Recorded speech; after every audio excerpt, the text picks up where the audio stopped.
Good evening, everyone, and welcome to Gerald Kemp Field here at Medina Valley High School. I'm Jared Lucky, along here with Dwayne Garza, where the Medina Valley Panthers start their playoff run here tonight against the Brackenridge Eagles. This is game one of a best-of-3 series. Game one here tonight at Medina Valley. Game two will be tomorrow at 10 a.m. at Burbank High School, their sports complex right there by the high school, and game three would be 30 minutes following if necessary. So best-of-3 series here tonight. Coach is out getting the lineup cards, going over the ground rules here. And, Dwayne, it's a hot afternoon. Yeah, it's hot. You know, we were complaining about the wind earlier in the season. I wish we had it now because it is warm, the warmest day of the year so far. Panthers find themselves in familiar territory in the playoffs once again. All teams, boys and girls, for the school this year have made the playoffs. So, again, familiar territory for the Panthers. However, sitting in the fourth spot in the baseball is not typically what the baseball team does. So they're sitting in the fourth spot, playing the number one seed out of District 27 5A, the Brackenridge Eagles. Yep, and Medina Valley had to win a play-in game against Southwest last week just to make the playoffs. They won 3-0 earlier in the week on Monday night at Somerset. A good game by the Panthers. Hopefully playing that game this week will help them here. Yeah, absolutely. They played well, like you said, Jared.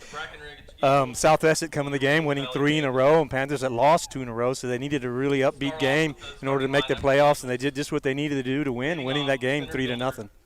Yep, and I'm going to go ahead and give you the starting lineups for tonight's ball game. We'll start with the visiting Brackenridge Eagles, first place in their district. They'll start it off with the center fielder, Josh Arzola. The shortstop, Jesse Valdez, will bat second. Right fielder, Ricardo Cardenas, will bat third. Cleanup hitter tonight's the first baseman, Christian Rodriguez.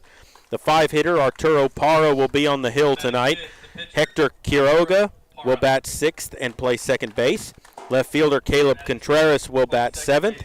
8-hitter tonight's the third baseman, Gavin Perez. And the DH, George Valdez, batting ninth, and he'll bat for the catcher, Ethan Barrientos. So again, for Brackenridge, their top three, Arzola center, Valdez short, Cardenas right. Middle three, Rodriguez first, Parra pitching, Quiroga second. And the bottom three has Caleb Contreras in left, Perez third base, and George Valdez, the DH for Barrientos, playing catcher. For the home Medina Valley Panthers, Coach Herb filled it out like this for game one. They'll lead it off with the center fielder, Bobby Peterson. Shortstop, Thomas Pardo, will bat second. 3 hitters, the pitcher tonight, Whit Joyce. Catcher, Aaron Tondry, will bat cleanup. 5 hitters, the left fielder, Tanner Garst. 6 hitters, the first baseman, Jake Herb. Manny Ramirez will play right field and bat seventh. Dalton Gutierrez will bat eighth and play third base. And the 9-hitter tonight's the second baseman, Javi Gonzalez. So for the Panthers, again, top three, Peterson center, Pardo short, Joyce pitching. Middle three, Tondry catching, Garst left, Herb first base. And the bottom three, Ramirez right, Gutierrez third, and Gonzalez at second base. And Dwayne Whit Joyce going to the hill tonight for the Panthers. Don't think he's pitched much this season. Aaron Tondry behind the plate. Don't know if I've ever seen him catch. Coach Herb kind of rolling the dice here tonight. What do you see here? He did it against Southwest. Worked in that game, so he's going to try to do it again. Work in this game. One thing that we haven't seen is Tondry behind the plate. And I don't know how much he's been behind the plate, but it's going to be something interesting to see. And if Brackenridge picks it up, knows that Whit's not behind the plate, they may try running on us tonight. So it'll be an interesting game. Yes, it will be. And one of the other things that, as of note, Thomas Pardo is back in the lineup for the Panthers. He'll be playing shortstop and batting second in the batting order. Yep, back in the lineup here tonight, and we're going to go ahead and take a break for the national anthem. You are listening to Panther Baseball, brought to you by North Park Chevrolet, and we'll continue in just a moment. Why buy a used car when you can buy a new car for less at North Park Chevrolet, San Antonio's highest-rated Chevrolet dealer? Get low posted pricing on the 2021 Equinox, posted at $19,999. The 2021 Traverse, posted at $28,999. The 2021 Silverado, posted at $30,999. Or get $17,000 off the all-electric Bolt. Experience Chevrolet, the North Parkway, 10 minutes outside Loop 410 in Castroville, or at npchevy.com. Medina Electric Cooperative was built by this community more than 80 years ago to deliver safe, reliable, and affordable energy. We are proud to serve this community beyond the power lines. You can find us supporting your kids' Little League, sponsoring school events, hosting safety presentations, and more. We're honored to belong to this community. Keep up with Medina Electric from the power lines to the sidelines on social media or at medinaec.org. Peerless Equipment, your South Texas irrigation experts. Peerless Equipment specializes in sales and service of irrigation equipment to the agricultural and wildlife industries. This includes hose reels, big guns, pivot systems, underground pipelines, turbine well pumps, booster pumps, motors, valves, and an inventory of much more. Stop by one of their locations in Hondo and Pearsall or give them a call at 210-434-7867. Peerless Equipment, bringing water to you. Welcome back here to Gerald Kemp Field as Whit Joyce warming it up to his battery mate tonight, Aaron Tondry. Right side of the Panther infield, Jake Herb and Javi Gonzalez. On the left side, Thomas Pardo and Dalton Gutierrez. Into the Panther outfield, Bobby Peterson in center. He'll be flanked in right by Manny Ramirez and in left by Tanner Garst. For Brackenridge, wearing their purple road uniforms here tonight with gray pants, gray numbers and letters on the jerseys.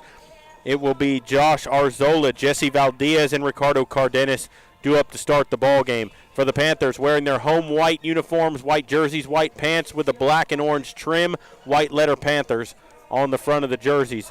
And Dwayne, what's an update on the girls' score? 4-1. 4-1. We're in the bottom of the third. Panthers have gone up 1-0 after in the 2 innings. But now it's 4-1. Georgetown has taken the lead. We're going to give you updates as we go on. Obviously, our girls are in the second round. They're playing for area right now. They're up at Texas State University taking on the Georgetown Eagles up there. Georgetown with a very, very good team doing a one-game series. They're the defending state champion. They're down 4-1. Actually, they're not. I found that They out. aren't? No, they are not. That was a mistake by Jeff. That was a mistake. Actually, now it's 6-1.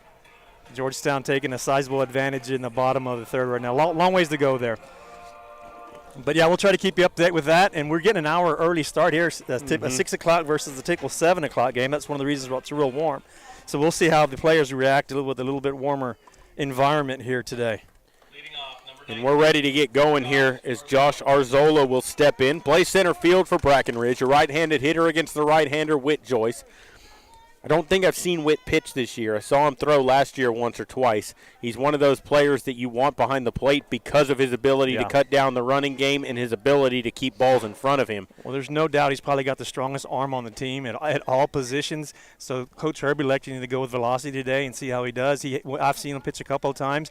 He may struggle later on in the game with accuracy, but he's definitely got the velocity. And Joyce ready to go. Right-hand batter Arzola stands in. First pitch of the ball game is through there for a strike, and it's 0-1. Nice fastball over the inside corner to start the ball game.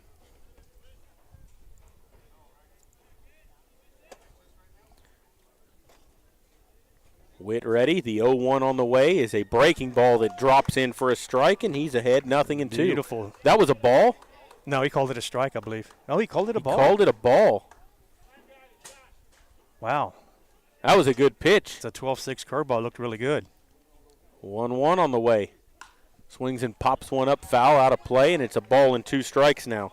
Jared, I'd say we got a definitely playoff atmosphere here today, but we've had that the last 2 games, the play-in game against Southwest and that last game against Floresville, where they were playing for positioning and trying to ensure a playoff spot.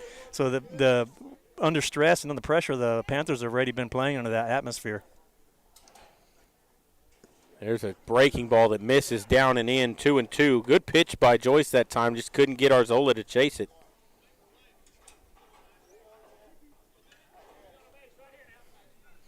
Waiting on the 2-2. And there's a swing and a pop-up foul out of play to the right side. And we'll do it again at 2 balls and 2 strikes. Throwing strikes, Jared. Brackenridge brought a pretty good crowd here tonight as well. Panthers with a decent crowd also, and the outfield surrounded by vehicles like they always do. And people still filing into the stadium here. 2-2 again, high, and it's 3-2. Not a bad pitch, try a high fastball there, but he didn't chase. So a payoff pitch ready to come to Arzola as the right-hander digs in. Joyce ready. Here comes the payoff. It's on the way. High, and he walked him. So he got ahead 1-2, and he loses him. Good at bat by Arzola there, being selective. That'll bring up Jesse Valdez.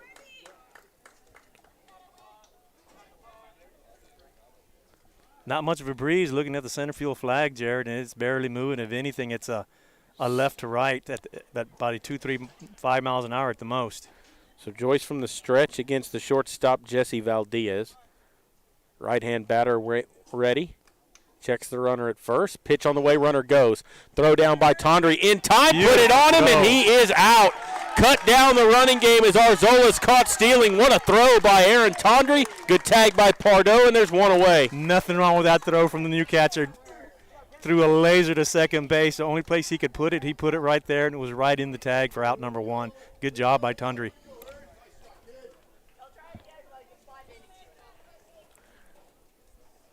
And now one away. 1 ball, no strikes to Valdez. Nobody on now with 1 away. There's a strike through there, and it's 1-1. What a throw by Aaron Tondre from behind the plate. I'm telling you. Well, we saw the other night when he pitched, he had a lot of velocity. Yeah. He threw hard.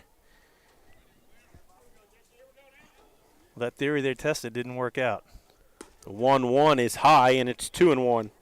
Try to run on the new catcher, and it didn't pay off.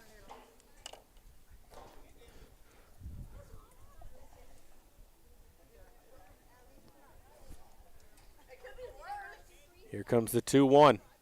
Up and in. It's 3 balls and a strike. Smart move by the Panthers to wear all white this afternoon, Jared. Yeah, that's no joke. 97 degrees here at first pitch. Supposed to be in the triple digits tomorrow. Yes.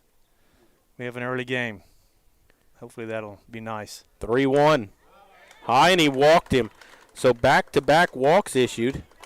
His pitches aren't that bad. They're just a little bit out of the strike zone. It's not like it's anything wild or anything, so he just needs to settle down, give him something to hit. Well, and you got to remember, it's not like he's been on the mound much. Absolutely. And that's one thing Tondre's going to go out there and talk to him and say, look, this is a situation. You're not pitching bad. Just throw and let your defense help you out. That's the game plan been all season. We haven't been overpowering on the mound, so we'll let the defense help them out and do all the work. That's all able to win a bunch of games. It'll bring up Ricardo Cardenas, the right fielder. Got a runner at first base with 1 away. We'll see if they try to steal on Joyce again here. On Tondre. That's what I mean. Well, yeah. Well, they'll steal the base on the pitcher. Kicks and brings it. Runner doesn't go. Where was that pitch? Can't get much closer than that. It's 1-0. I'm pretty sure he heard you. I hope he did. That's the point. Get him going early, right? Well, that pitch was right over the outside corner. If he's going to squeeze the zone that much, I mean, you have no chance. That's high, and it's 2-0. Right now he's got to throw it through a lawnmower tire for a strike. Time call by Coach Garza. Going to go out there and try to settle him down and try to just let him know, let your defense help you. Let him hit the ball. Well, and part of it is, Witt's frustrated with the strike zone. He's going to go out there and tell him, look, I understand, but, what are you supposed to do, serve one up right down the middle to him? So an early timeout by Coach Garza, hopefully get things straightened out. It typically is paid off for the Panthers. They usually come back with getting an out right away. Like to see him serve one up here and work out a double play. Home plate umpire goes out to break up the powwow. Softball team down 8-1 now. Jared still the bottom of the third. Again, that's a 1-game series. I think the Panthers were starting 3 or 4 freshmen tonight. Softball team, that is. Oh, yeah. They had a sickness kind of hit them, I think, and they had to start a couple of non-typical starters. Oh.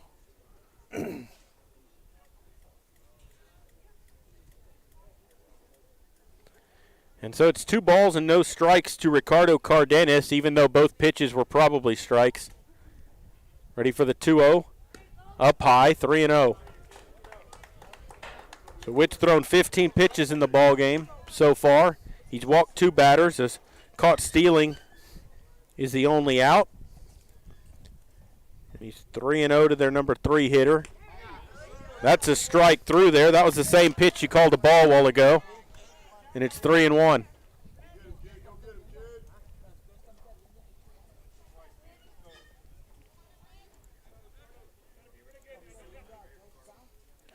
Here comes the 3-1. Joyce kicks and brings it. That's through there. 3 balls and 2 strikes. Nothing wrong with that pitch there. Now he's got a full count, and he's come back with the same pitch and let him try to hit a ground ball or a fly ball. Let the defense help you out here, Whit. Ready for a payoff. We'll see if they put the runner in motion with 1 out. He steps off, looks the runner back to first. Baldea's aboard first with a walk.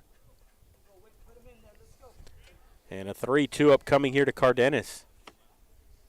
Kicks and delivers, swings and bounces one foul back to the base of the wall, and we'll do it again at 3-2.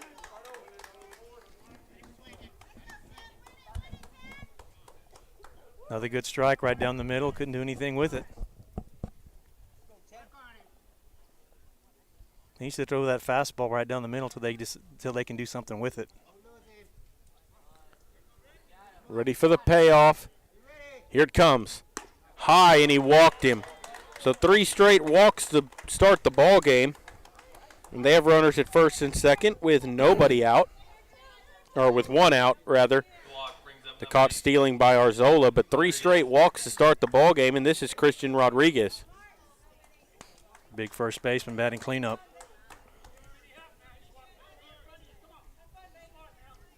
Right-hander digs in. Joyce comes set at the belt, checks the runner at second. Stares him down, kicks and brings it. And that's through there for a strike, 0-1. Good thing about having a big batter up to bat right now, it hopefully sets you up for a double play. Yeah, he looks like he could be a candidate. Ready for the 0-1.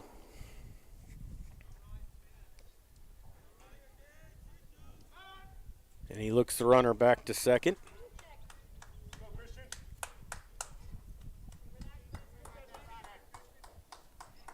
Dwayne, I want to know what all these bugs are that keep crawling on us. They're called no-see-ums, Jared, and they are a pain in the butt. 0-1, swings and bounces it foul up to the Panther dugout, and it's 0-2.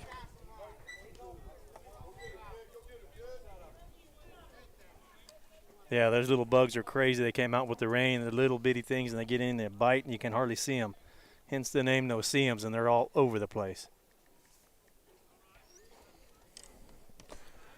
So 0-2 here to the cleanup batter, Rodriguez. Joyce ready. Here's the pitch. Swings and bounces 1 to first. Diving stop by Herb. He's going to go to the bag and get the sure out. The runners will move to second and third, but now with 2 away and a chance to get yourself out of the inning. Great diving effort. Jake Herb moving to his right, laying out and getting the ball just in the edge of the webbing of his glove. Come up with it and scrambles over to first base to get the out. Great play. That could have been easily 2 runs. Well, if he gets off in that corner. Oh, yeah, if that gets away, if that gets through, that's at least 1 run. Right. Great play by Herb, and then not trying to be the hero and make too much happen there. Get the out. Smart play. This is Arturo Parra, the pitcher, trying to help his own cause, and he takes a strike. All of a sudden, that strike zone widened. It's makeup call, I guess. Maybe he's heard me.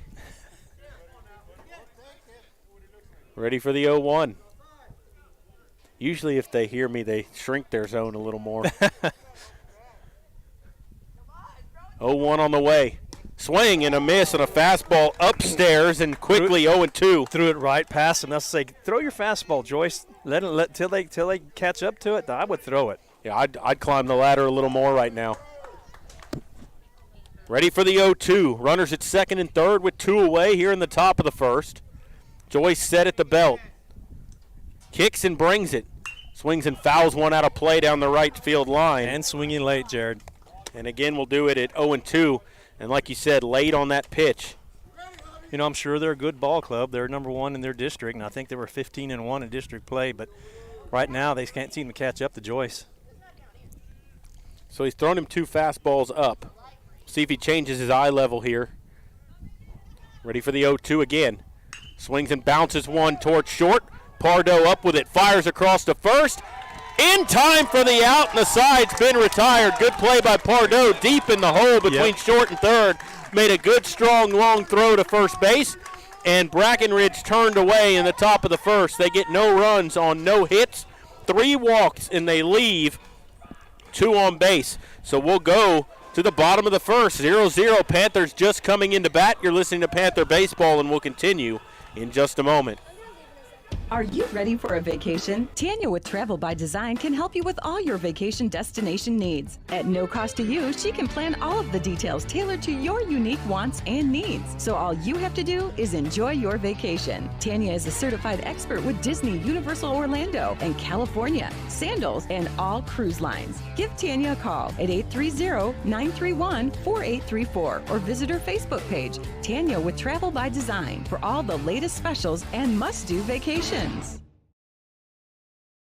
Bush's Chicken, one of the oldest locations in Castroville, is proud to serve the Medina Valley area. Bush's Chicken has one goal: be the best. Bush's Chicken knows its success comes from loyal customers in the communities they serve. Stop by Bush's Chicken on Tuesday and get the Tender Tuesday deal, or try their buffalo fries and ask about their Panther special. It's always a hit. Bush's Chicken, 935 Highway 90 East in Castroville. Call them at 830-538-2800.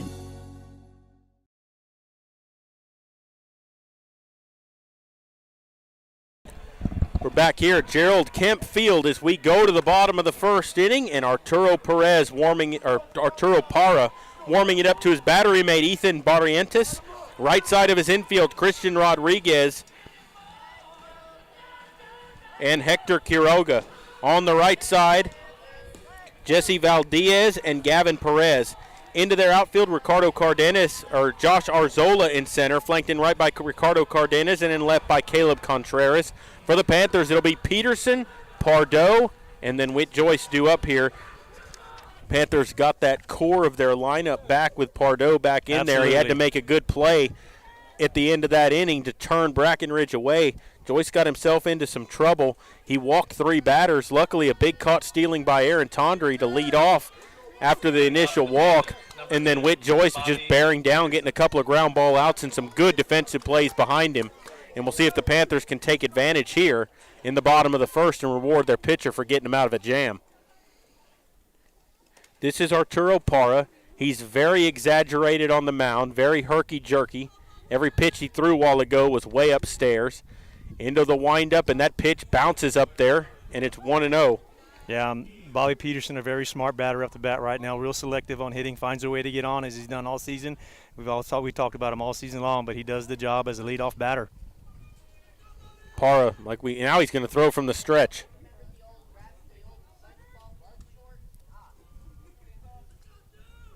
Comes set, kicks and delivers. 1-1. Where was that pitch in the first inning? And Parra getting that call. When I say he's all arm, he throws with his arm. Yeah. He doesn't use his body very much. He short arms it. Back. Yep. He rears back, but then he brings it up near his. That hit him, didn't it? No, it's a foul ball. Thank you. Did that hit the catcher's mitt or the bat? I think it hit the bat. I think it's a ball and 2 strikes to Peterson. I think they call that a foul ball. Yeah, they did. So 1-2 to Peterson. Yeah, so he brings that ball way back, but then he brings it up like he's throwing a football to his ear and just slings it. Well, he bends that elbow a lot. He brings his arm way back, but bends the elbow a whole lot. And that's what's going to make you have Tommy John surgery when you're 20. Ask Kerry Wood. Pitch on the way. Down in the dirt. Count on the board says 3-1. We'll see what the umpire says, because I still don't know what that call was against Peterson earlier, if it was off his bat or off the catcher's mitt.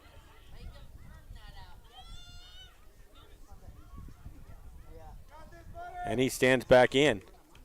We're going to go that it's 3 balls and a strike. Pitch on the way. Comes down and in. He walked him. As we said, Peterson find a way to get on base.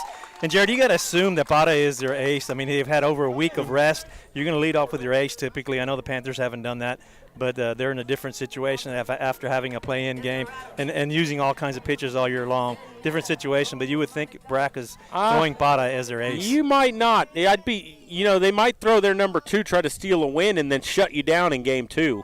I've seen teams do that before, so you never know, especially when you don't know much about the team. Right, exactly. We don't know a whole lot about them other than the record.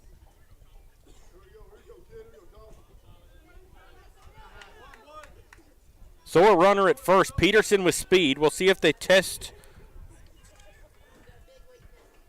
Barrerius' arm.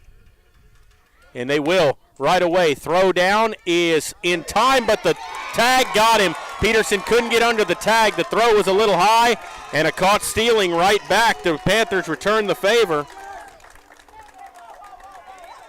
And there's one away. So a leadoff walk and a caught stealing. It was a throw that had to be in one spot, and he put it right there, right into the arms of Peterson doing a head slide into second base. It was a close call. I think that one could have gone either way. Yep. If he was trying to get underneath the tag. Not a bad move. I would have stolen him also. 1 ball, no strikes here to Pardo, and he takes down low, 2-0. You see, and that's the thing. I don't know that I would have because he can't throw strikes. He hasn't thrown many yet. I would leave him there until he proved he could throw a strike, and then you go. Coach has already recognized that. He's called timeout. He's going to walk out the mound and talk to his pitcher. Well, and the other thing is Peterson picked a bad pitch to go on because he threw him a fastball on the outside half where the catcher could easily get to the ball. Yeah, he was already up and throwing on the pitch. It was a perfect pitch to throw somebody out on. High and outside. Pardo sitting here with the hitter's count. He needs to be selective here, though. So 2-0. Well, yeah, and I'd take it till he throws you a strike. Ready for the 2-0. Down in the dirt. So you've got the pitcher with an odd motion. You got the catcher who lays his leg out on the ground. Yeah, he does. It's doing a half a split. So unorthodox. Now he's got a knee down on the ground. I guess maybe his calves get tired. That's through there for a strike, and it's 3-1. First at bat for Pardo in probably 4 or 5 games. Yep.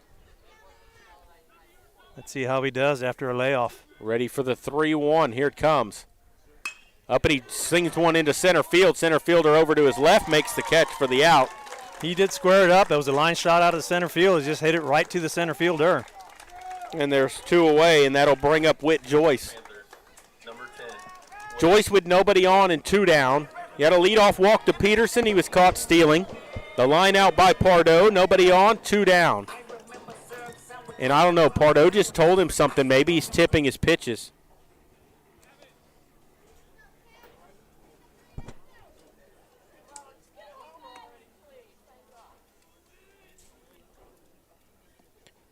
Parra stares in. I think if Parra leaves one in the middle, Joyce is going to make him pay. Curveball in there for a strike, 0-1. Nice curveball that time by Parra. That's a good pitch against Joyce. Yeah, and if he can throw that for a strike, it's going to be bad for Medina Valley hitting.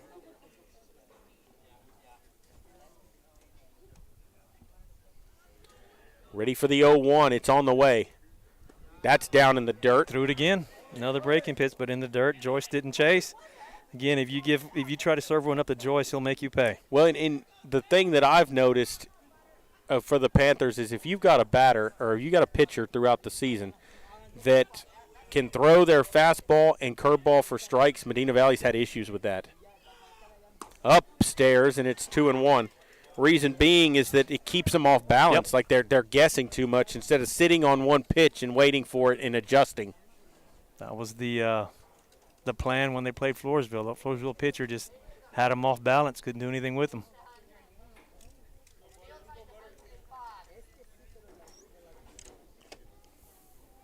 Waiting on the 2-1. Here it comes. Joyce hits one on the ground into left field for a base hit between the shortstop and third baseman, and a 2-out single for Joyce, and that is a much-needed hit for Whit Joyce. Much needed. Gave him a fastball right down the middle, and like I said, Joyce made him pay. And here comes, I think that's Rips going to run. Gavin Rips, number 1, coming in to run. I think he's been running for Joyce most of the season. That'll bring up Aaron Tondry, who's going to bat from the right side. He hit a home run against Southwest on Monday night. He drove in all 3 of the Panther runs in that game. Good game by Tondry against Southwest. And you hope that he's seeing the ball well, and that continues here tonight. He's got a runner at first with 2 down here in the bottom of the first. That was the first hit of the ball game for either side. As Tondry digs in, right-hand batter, he stands on top of the plate. Big lead by Rips over at first. Throw over, and he's back in diving.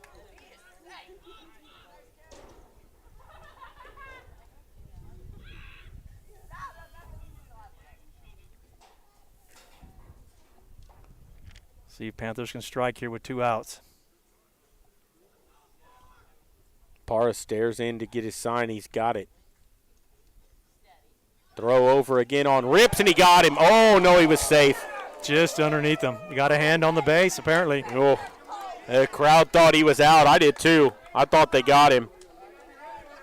He got back in there. He's got a quick move over to first base. He turns his body quickly and gets rid of the ball. Gavin not scared, still going with a large lead over there at first. We're setting up outside on Tundra here as a catcher. Pitch is down and out of ball, 1-0.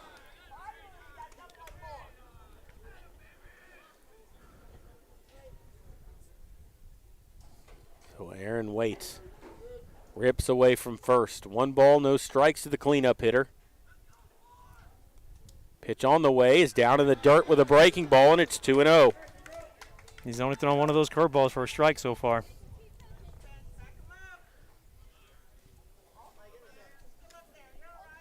We've got a full umpire crew here this evening because it's the playoffs. Yep. You've got 4 umpires, 1 at each base in the plate.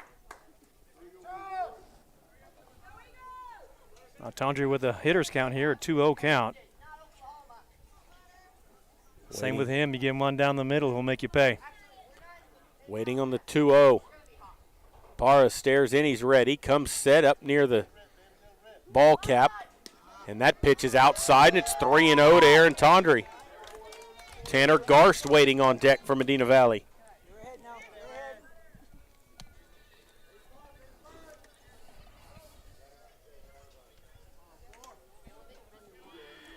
Parra set, ready for the 3-0. It's on the way upstairs, and he walked him. Second walk issued by Parra in the inning. The Panthers have runners at first and second with 2 away. It'll bring up Tanner Garst. You know, for Brackenridge, probably not a bad move. Throw him all around the plate, see if he reaches for one. If walking him, you're not hurt too bad.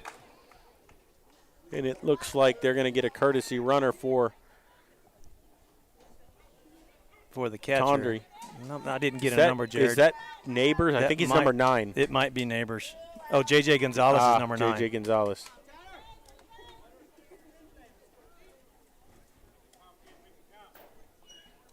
And so Parra will work from the stretch here. Runners at first and second with 2 down. Garst waits, right-hand batter. Pitch on the way, down in the dirt. Good stop by the catcher to keep it in front of him, and it's 1-0. And if I'm Medina Valley right now, I'd take till he throws me a strike because he's wild as a March wind. He has been wild. Not many strikes. And when he has to give you one, he serves you one up.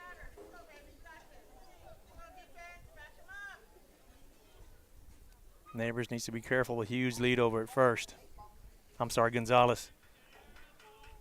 There's a swing and a drive out to right center field. Right fielder going over, dives, and it's by him all the way to the base of the wall. 1 run will score. 2 runs will score. Garst on his way to third. He's going to cruise in with a 2-run triple, and it's 2-0 Medina Valley as Tanner Garst comes through. And right there, that was Parra. Can't find the strike zone, and he gave him a cookie right over the middle of the plate, and he took it to right center field. It was on the right half of the plate, and Garst went the other way, hit it between right field and center field, just over an outstretched arm by the right fielder over there for Brackenridge. I thought he had a beat on it, but just got over his glove to give him a triple. Huge hit by Garst with 2 outs. And a 2-0 Panther lead, and you got Jake Herb at the plate and Garst at third with 2 away. Herb, one of the 6 seniors on this team. Had a good play earlier in the first inning at first base. First pitch to Herb is inside, squirts away from the catcher, but not far enough for Garst to advance home, and it's 1-0. And you could see Parra, he slowed his arm action down just to get a strike through there, and Garst was ready. Yep.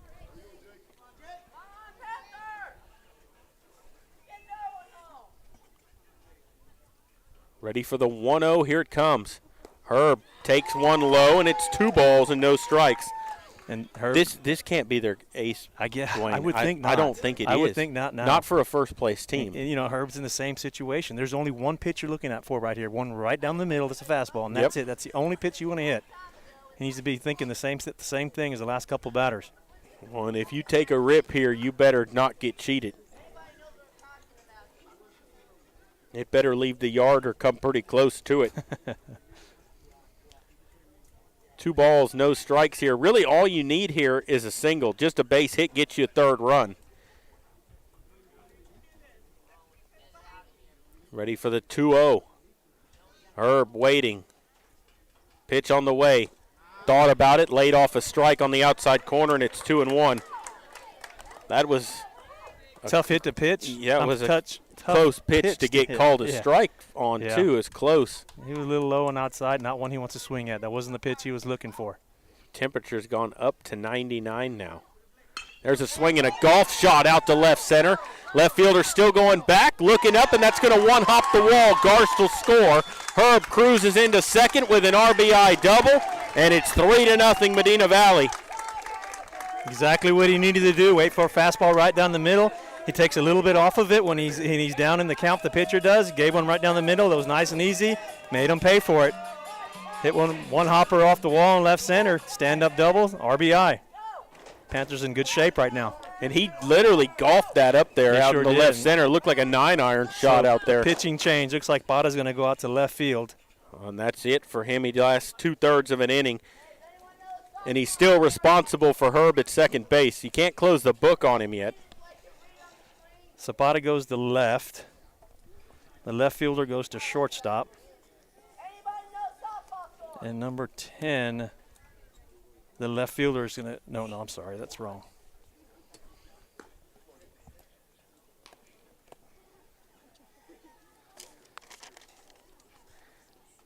And for the pitching change, we're going to take a break real quick and come back. You're listening to Panther Baseball, and we'll continue in just a moment. The left fielder goes to shortstop.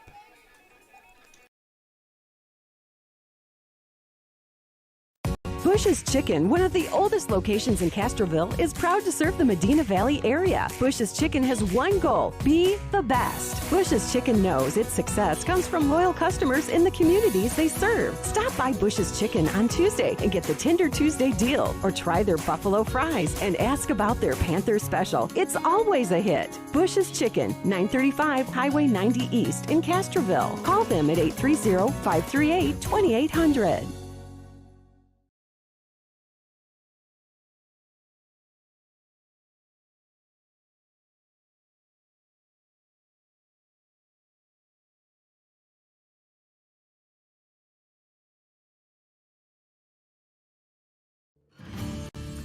Texas, 268,000 square miles and then some.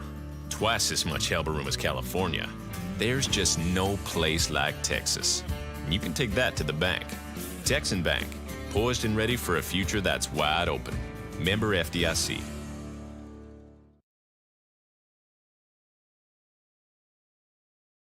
We're back here at Gerald Kemp Field. Pitching change as Gavin Perez will come in to pitch from his third base position. A lot of fielding changes went on during that. And he will face Manny Ramirez, and he'll inherit a runner at second with 2 down. Works from the stretch. Ramirez takes a curveball in the dirt, 1-0. Yeah, they moved the third baseman to the pitching spot. Left fielder went to shortstop. And Bada, the ex-pitcher, now is in left field.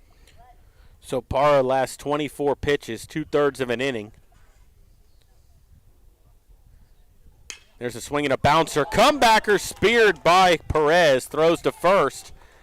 And the out is made and the side has been retired. But the Panthers put up a 3-spot on 3 hits, and they leave 1 on base. And so we'll go to the second inning, 3-0 Medina Valley. You're listening to Panther Baseball. We'll continue here in just a quick moment. update, Jared. Panthers down 8-1 over at Texas State. Medina Valley losing right now to Georgetown 8-1, top of the 5th.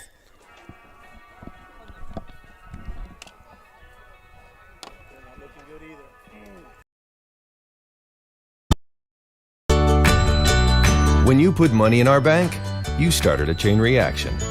We made an auto loan. A local car dealer sold a car. A car salesman got a commission. His wife bought groceries. The checker at the supermarket got a paycheck. You made that happen. Thanks. Come home to Castroville State Bank. Member FDIC. Visit us online at castrovillestatebank.com.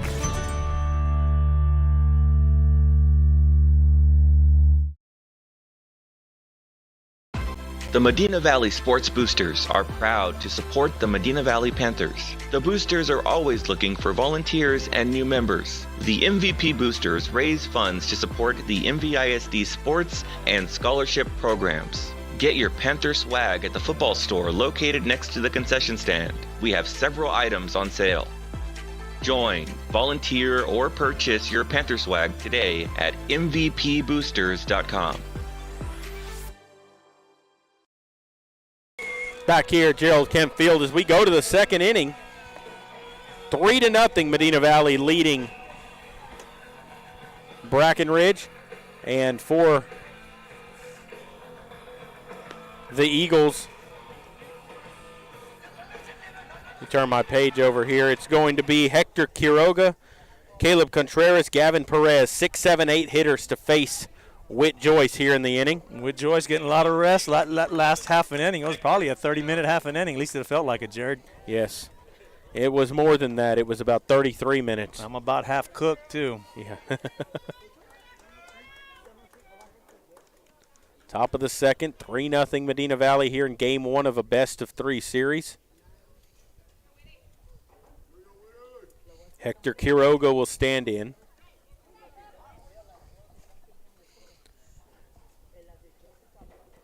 Joyce settled down at the end of that first inning. He walked the first 3 batters of the inning, but somehow got out of it with no runs scored. And there's a bouncer foul.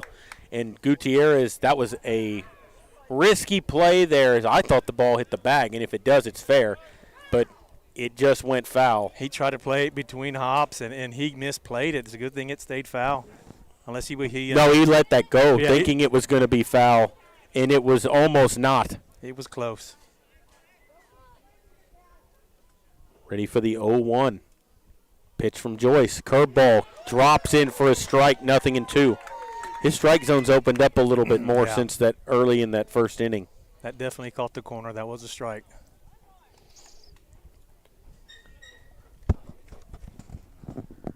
0-2. Here it comes. Swings and pops one up on the infield. Pardo behind the bag at second makes the catch, and there's one away.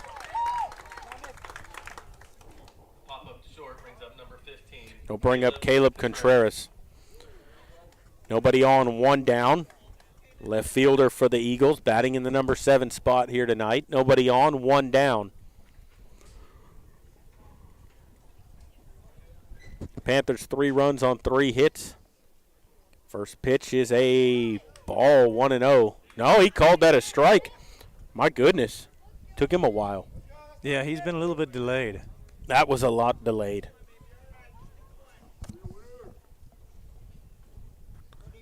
Ready for the 0-1. It's on the way. Curveball hit foul up the third base line, and it's 0-2. It's a good pitch. A lot of breaking down action on that curveball. Well, and he's kind of settled down here, and these batters up there taking their hacks. Ready for the 0-2.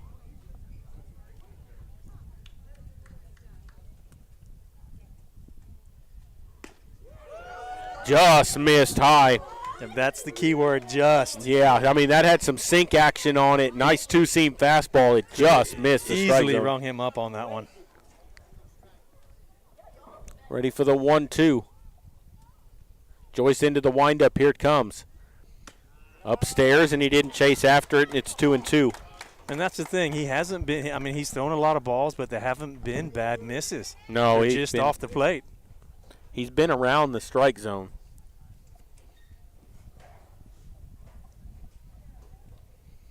Swinging a line drive out into right field. Right fielder comes on, makes the catch for the out, and there are 2 away. Line shot right to Ramirez. Took about 2 steps to his right. Caught the ball. 2 down. That'll bring up Gavin Perez, the number 8 hitter. Came into pitch in that first inning after Parra gave up 3 runs. Nobody on, 2 down. Joyce out there now. His team has backed him with a 3-0 lead. There's a breaking ball, high, 1-0.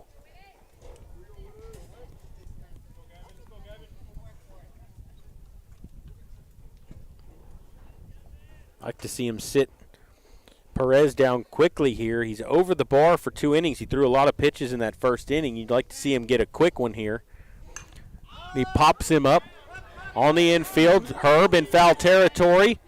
Makes the catch for the out. And the side's been retired. No runs, no hits, nobody left on. Good job by Joyce settling into the ball game. He's retired the last 5 in a row. And we'll go to the bottom of the second, 3-0 Medina Valley. You're listening to Panther Baseball, and we will continue here in just a moment. Bases loaded, 1 out.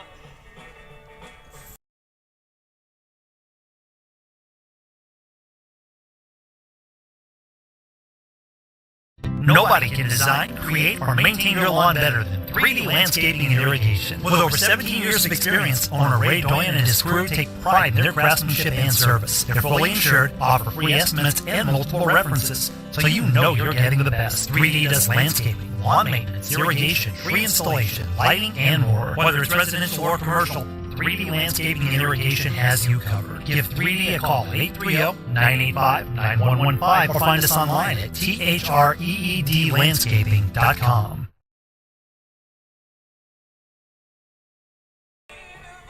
Welcome back here to Gerald Kemp Field as we go to the bottom of the second inning. 3-0 Medina Valley leading Brackenridge, and that'll bring up Dalton Gutierrez, Javi Gonzalez, and then up top with Bobby Peterson. Here in the inning, 8, 9, and 1 hitters due up for the Panthers. Just now getting through the lineup, Jared. Update from the softball game. Panthers are still down 8-1. The Panthers are challenging, though, right now. Bases loaded with 1 out, and I believe they just scored a run. Next up for the Panthers, number 18, Dalton Gutierrez. Nope, they did not. I think they left them loaded. Oh, Gutierrez will work. Came on through 2 pitches and got an out in that first inning. And the first pitch is swung on and bounced foul off the plate and back to the screen, and it's 0-1 now on Gutierrez. Yeah, they left them loaded. Going to the bottom of the 5th, down 8-1. Ready for the 0-1. Into the windup, here it comes. Down low, 1-1. Good eye. Good job not chasing that ball that was down in the dirt. Like to get your bottom of your order on. Absolutely. For the top of your order here. Turn it over. There's a swing and a high pop up right side on the infield. First baseman waits for it, makes the catch, 1 out. It's kind of poked his bat out on that ball, and just a little pop up to first baseman to get the first out. 1 away. That'll bring up Javi Gonzalez. Next up for the Panthers, number 8, Javi Gonzalez. One of those players who does find ways to get on base. He's a good number 9 hitter in there because he does get on base. Pitch on the way is a outside ball outside. Just missed with that breaking ball. It took a while, didn't it? 1-0. Brack crowd not happy. Ready for the 1-0. Here it comes. That's high, 2-0. Gonzalez, one of those batters that takes a lot of pitches. Able to do it with 2 strikes, though. Right now he's got the hitters count at 2-0. That's outside, 3-0 to Gonzalez. Yeah, you would think automatic take here. Yes, especially with the top of your order on deck here.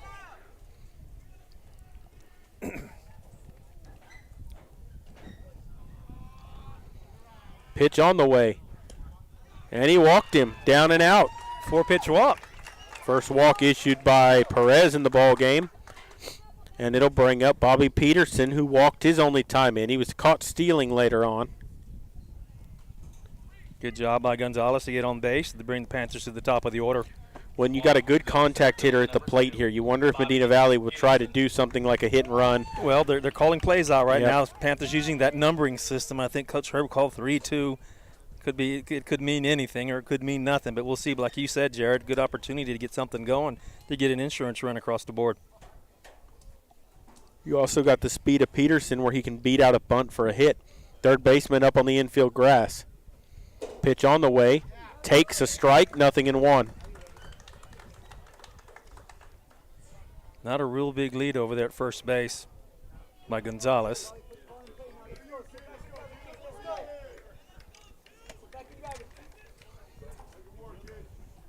Ready for the 0-1. Kicks and delivers. Swings and pops it up, foul. Back out of play, and it's no balls and 2 strikes now on Peterson. So a 4-pitch walk to the number 9 hitter, and then he gets ahead of Peterson 0-2. A little sporadic. Peterson needs to be looking for something off speed and protect the plate here.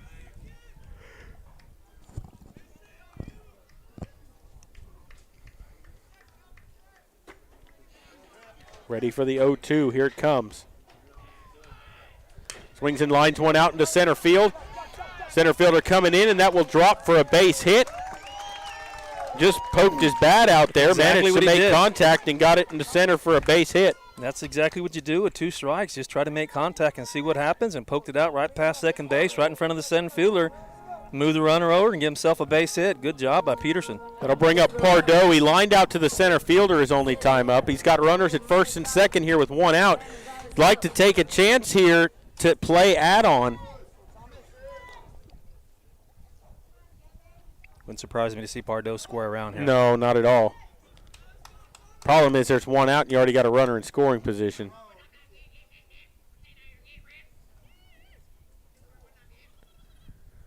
Down in the dirt, 1-0.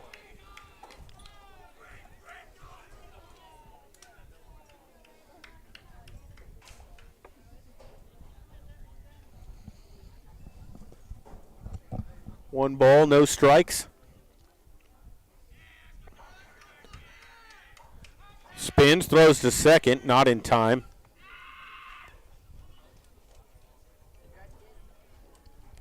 That's good. Gonzalez needs to work that pitcher, keep him aware that he's out there, and take the pressure off the batter here.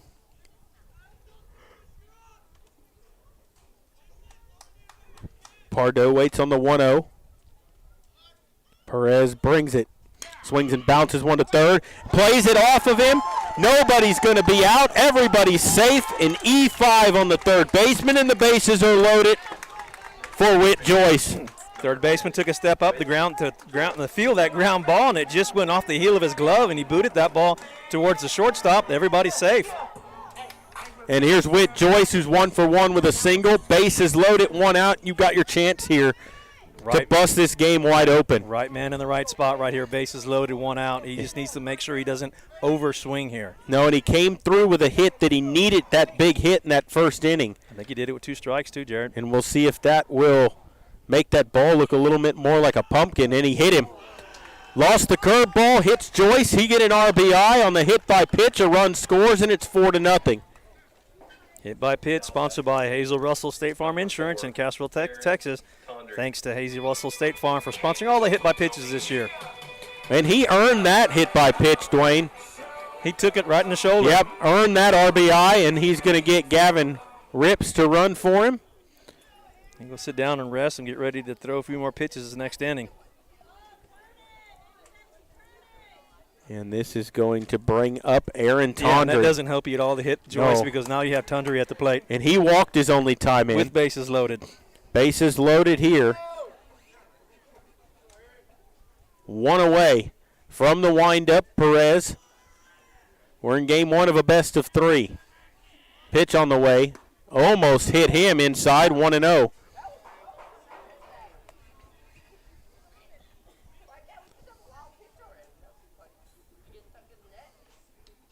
Tondry waits, 1-0. Pitch on the way. Upstairs, 2 balls and no strikes, and the catcher wants to go out and talk to him. Yep, having trouble finding the strike zone. Well, in this game, one swing here, and this game could get out of hand. And that's what we're hoping for. Oh, yeah. And they got the right man at the plate to do it. Well, and one not to mention you have Garce coming up sitting on deck who had a great, was it double or triple? He had a triple. He had a triple last time with the bat. So they're in the world of hurt right now, Brackenridge is. Ready for the 2-0. Tondry sitting with the hitter's count. Perez into the windup. 2-0 on the way. Up high, 3-0.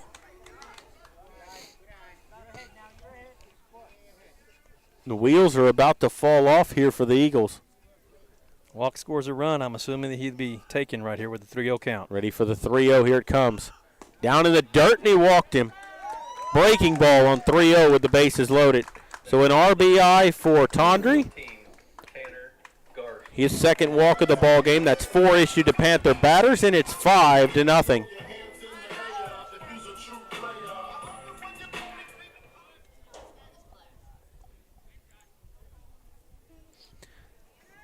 Looks like J.J. Gonzalez going to go in for the catcher. Aaron Tondry's going to go courtesy run for him. And here's Garst, who cleared the bases with a triple his last time up, drove in the first 2 runs for the Panthers.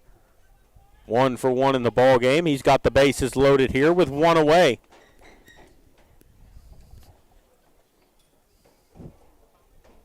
Into the windup. Here it comes. Thought about it, laid off a breaking ball for a strike. You've thrown a number of balls in a row, and you lead off the next batter with a breaking pitch. For a strike, nonetheless. Ready for the 0-1. Here it comes. Down in the dirt with a breaking ball. Good stop by the catcher, and it's 1-1 now. Jared, Panthers softball down 10-1 now in the bottom of the 5th. Well, and if Georgetown scores 1 more run in that inning, it's over. And I believe they have runners on. They have runners on first. Because they're the home team, so 1 more run, and it's 10-run rule. Yeah, runners on first and second. Does not look good for softball. 1-1 on the way. Swing and a miss. Took a big rep, and the bottom fell out of that pitch. He was down to 1 knee. Looked like a corkscrew. Did he ever take a rip of that? He didn't want to get cheated, and he didn't. Garst waits on the 1-2. He's going to throw him a breaking ball again. Here it comes. Threw him a fastball, and he fouled it off. He came up with that. I bet he goes back down low again. Yeah, high inside fastball.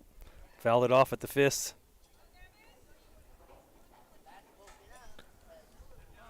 We'll do it again at 1-2. Bases still loaded with 1 out. 2 runs across here in the second. Here comes the 1-2. It's on the way. And he hit him. And that'll drive in another run. So the Panthers have gotten 3 free RBIs here. 2 hit by pitches and a walk, all driving in runs, and it's 6-0. Another hit by pitch. Sponsored by Hazel Russell State Farm Insurance in Casterville. And Dwayne, the wagon wheels have fallen off here for Brackenridge because you're giving away free RBIs here. So you're down 6-0 early, Jared. I mean, you may want to ride this pitcher for a little bit longer and try to start thinking about tomorrow. Well, you've got pitch counts to think about in a series. Yep. Here's the pitch upstairs to Herb. Herb doubled his last time up, and it's 1-0 to him. Yeah, drove in a run. If we're not taking, we need to be very selective here now. No, make him throw you a strike.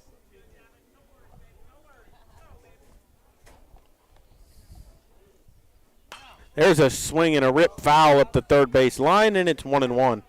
Got way out in front of that pitch.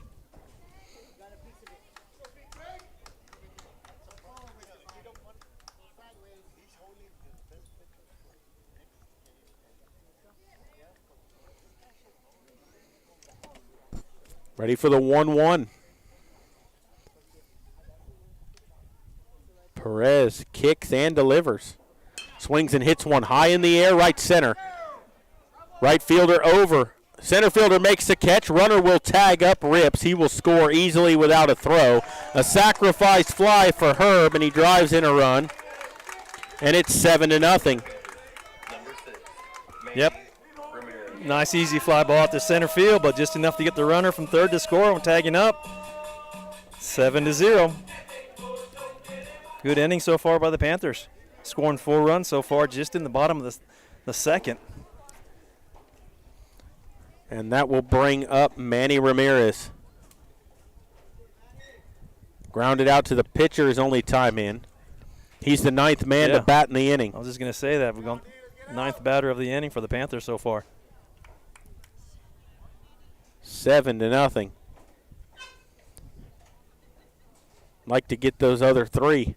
Oh, he turned to throw to first, and there was nobody there covering the bag. He's lucky he didn't let it go. They're going to check on a balk. Yeah, that's got to be a balk. Yep. He didn't step off. So he balks him.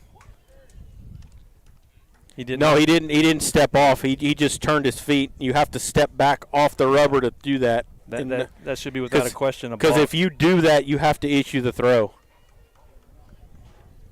And so he balks the runners to second and third now. They're going to put him back. What? They're going to say he stepped off the rubber. That's the only thing they can say. I don't see how he did. Because if you just turn your feet, you have to issue the throw. He jumped off the rubber. They're saying he stepped back. The home plate umpire motioned that he stepped back off the rubber.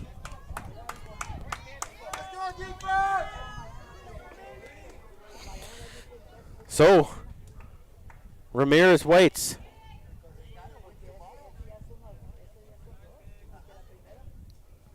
Perez brings it in the dirt. Good stop by the catcher, 1-0. 25 pitches he's thrown in the inning now.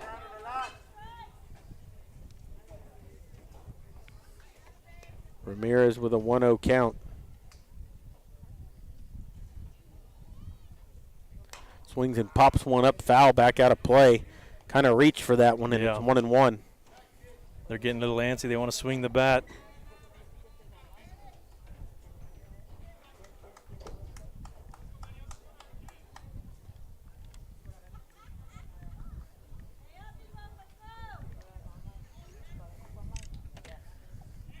Ready for the 1-1. Outside, 2-1.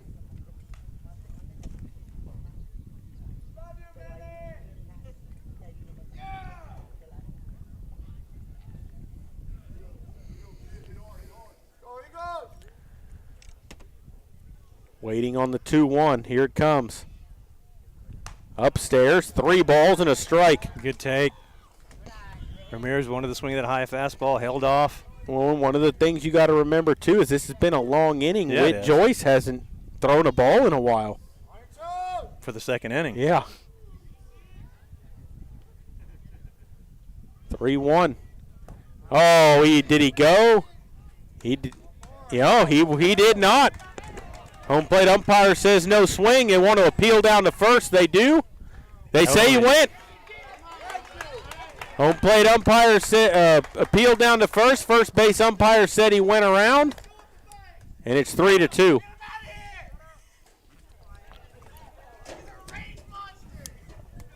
Brackenridge umpire not happy with that call. It's 3 balls, 2 strikes. These Brackenridge people are getting aggravated. I don't think they're used to being down like this, Dwayne. No, not with a 15-1 district record. They were not expecting this. So a payoff pitch upcoming here to Ramirez. The runners have to go back to the bases. So there's runners at second and third. They were at first and second. They called a walk. The runners advanced on the dead ball. They have to go back. You can't advance on the dead ball. Well, the thing is, it's not a dead ball technically. It's a smart play by Herb. You move him over. Just stay there until they tell you to go back. Yeah. It's an old trick play that coaches always do. Don't go back till they tell you. They're not sending them back.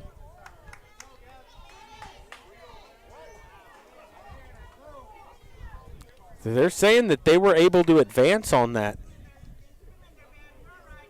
But they had called a walk, so it's really the umpire's fault. So they really shouldn't have got to move over. We'll get an explanation.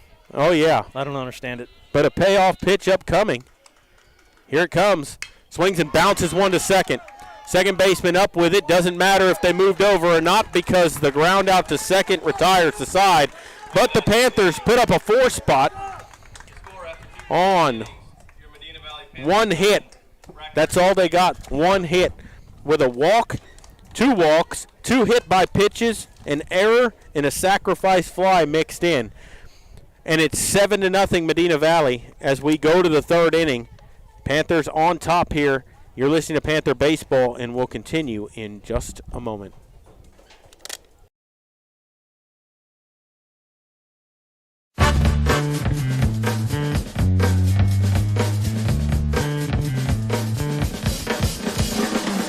Call State Farm agent Hazel Russell in Castroville at 830-931-3441.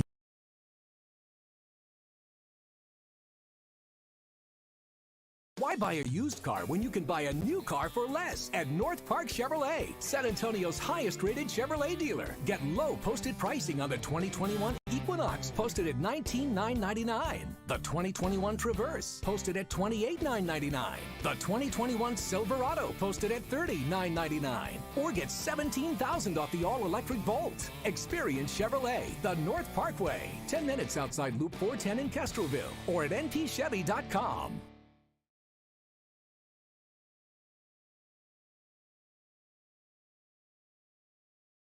Welcome back here to Gerald Kemp Field as we go to the 3rd inning. 7-0 Medina Valley leading. Panthers batted around there on the strength of only 1 hit. 2 hit by pitches, 2 walks, and an error mixed in as the wheels kind of fell off for the Eagles there in that inning. And now Whit Joyce back out there with a 7-0 lead. Just take what you can get. Leading off for the Eagles in the top of the 3rd inning. It's going to be the 9-1-2 hitters. George Valdez, Josh Arzola, and Jesse Valdez due up. Witt's faced.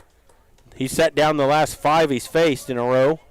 Like to see him continue that here. We've been in this game almost an hour, and they still haven't made it through their lineup yet. This is their, number 9 hitter? Yeah. Yep. One of their fans was just saying, we should be beating these guys. It's 7-0. There's a pitch outside, 1-0. You live and die with pitching, Jared. Yeah, and I really, really hope that we can get 3 more runs here and 10-run rule them. That'll make these fans happy from Brackenridge. Yep. That'll give them some optimistic outlook for tomorrow, huh? Yeah. That pitch is down and out. 2-0 here from Joyce. And remember, he's been kind of let up on that pitch there, too. He's trying to force that being a strike. He just needs to keep throwing hard like he was doing earlier in the game. There it is. And there's a strike through there from Joyce, 2-1. Back to that high-velocity pitch, throws it hard, it goes straight. However, the throwback from Tondre's missed Joyce twice in a row. No, but as long as he can throw that strike down to second like he did in the 1st inning, that's what matters. Yep. It's all fun and games when you're winning. Still a lot of game left, though. Yeah, there is. Unless we can get 3. There's a check swing. They say he went. It's 2-2. And he needs to buckle down here. I mean, you've got to get the number 9 hitter out. Well, I think Medina Valley. There's a swing and a slow roller to short. Pardo charges, and it took a bad hop at the end. It sure did, Jared. It took a terrible hop for Pardo. And they're going to be aboard. They'll see how they'll score that. Pardo come running up from the shortstop position. When that ball hit that transition between the grass and the dirt, it took a nasty hop. Pardo unable to come up with it. They scored a hit, their first hit of the ball game.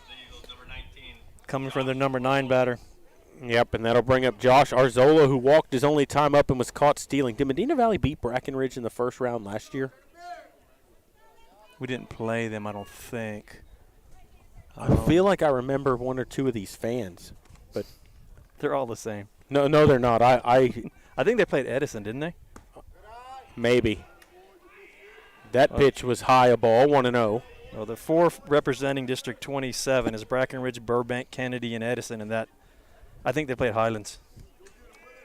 Yeah, that's right. They sure did. That pitch is down low, 2-0. Well, the thing is here, if you're Joyce, you got a 7-0 lead. You got to let them put the ball in play, and here comes Coach Garza out to talk to him, probably to tell him just that. Let your defense make some plays behind you. Absolutely. Just like the first time he talked, let the defense help you out. And while we got the opportunity, the other games of the district, because District 27 is matching up with our district, so it's District 28 against versus 27. Number 1, Eagle Pass Win taking on number 4, Edison. Number 2 in our district, Floresville, taking on their number 3, Kennedy. Number 3 in our district, McCullum, taking on their number 2, Burbank. And, of course, this game, Medina Valley is the number 4 representative, taking on the number 1, Brackenridge, in District 27. And just a game of note, both these two teams tonight have both lost to Davenport. It's the only common game that I could find on their schedules between the two. And they were both close games. Panthers trying to improve on their 16-10 record, and on their district record will say the same at 10-5. Panthers turned it around, not playing a really good baseball early on in the season. Had a losing season, coming in to after the second game of district play, and they've turned it around since. They turned it around, and then they kind of shrugged off there at the end and then got it together at that game against Southwest. Yep. 2-0 on the way. Strike through there, 2-1. And we're still 10-1 against Georgetown in softball up at San Marcos. We're in the top of the 6th. Not a big lead either at first. No threat. That's a ball, 3-1.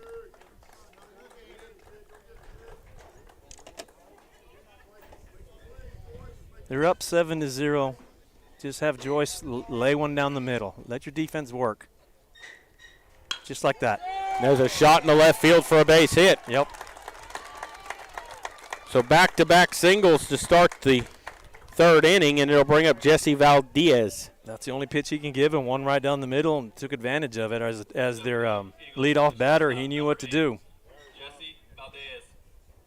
I think that's going to be it for Joyce, Jared. Looks like Coach Garza is going to come back out. Yep, The second visit. Second visit of the inning. Looks like we'll see somebody else. Well, and I honestly think what they tried to do there was get Joyce to eat up a few innings, because you're probably worried about pitch count going to 3 games. Absolutely. Especially now with – you got to think that Brackenridge didn't throw their ace here tonight, and they're probably not going to bring him into the ball game. There's no reason to. Not with a 7-0 deficit. I think Cologne's going to come off the bench.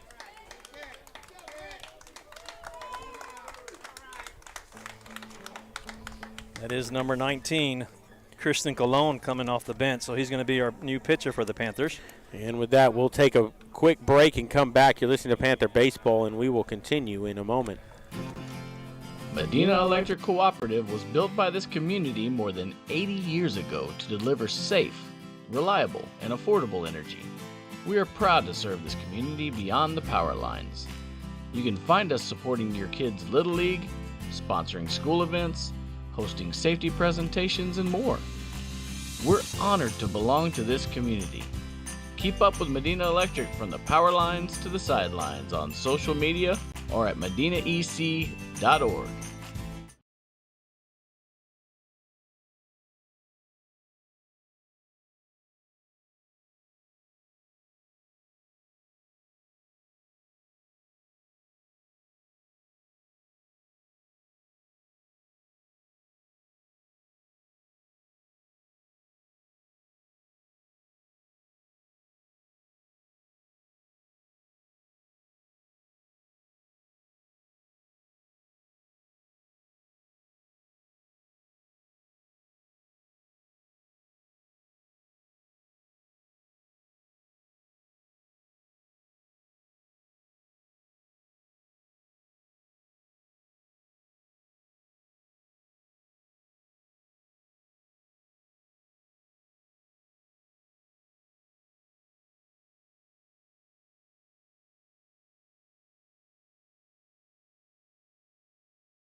Welcome back to Panther Baseball. Panthers doing a pitching change. Coming off the bench is number 19, Christian Colon. And it looks like our catcher, which was Aaron Tundra, is going to move over to his typical position, third base, now that Colon's come to the mound. And Joyce will come back behind the plate to his typical position. Now that Pardo's back at shortstop, Tundra can play third. So back to the original positions that they did early in the season. Colon with the first pitch. It's going to be an attempted bunt, but no going. He's bunted through the ball for strike one. And that's number 8, the shortstop, Jesse Valdez, up to bat. He walked first time up the bat. So nobody out. Count is 0-1. Eagles have runners on first and second. Colon throwing from the stretch. Next pitch on the way square is around the bunt. It's straight up in the air. Joyce unable to get to the ball, so it's going to be an 0-2 count on Valdez. So Colon was 2 quick strikes on the bunting Valdez.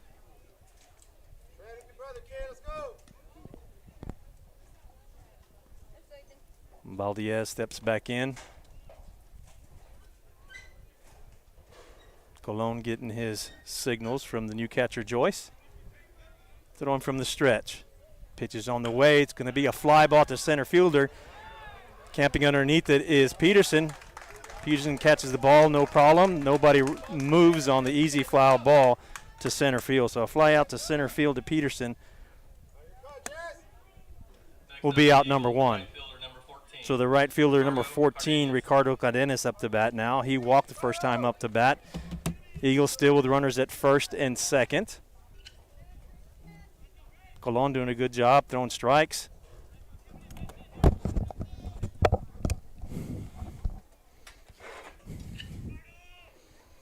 As Cardenas stands in here for Brackenridge, and there is a nice pitch by Colon that's called a ball. 1-0.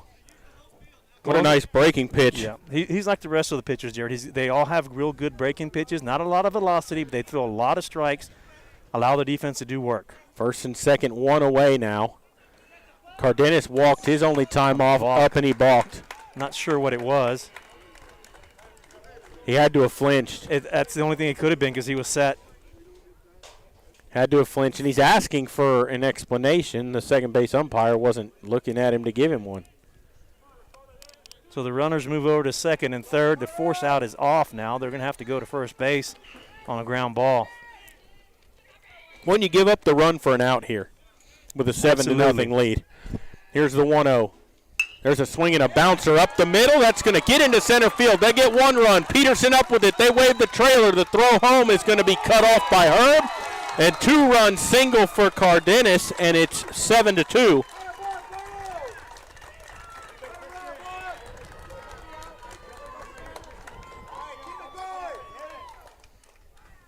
Good piece of hitting there right up the middle on the fastball to get the base hit and score the 2 runs.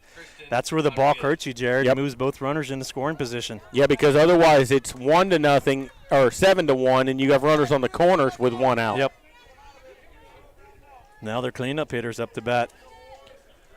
This is Christian Rodriguez. He grounded out to first his only time in. A great play by Herb down there. He is a candidate for a double play. Colon comes set. There's a nice breaking ball for a strike, but hey, he's got to come set for 1 second, and he did not. He's lucky he didn't get called for another balk.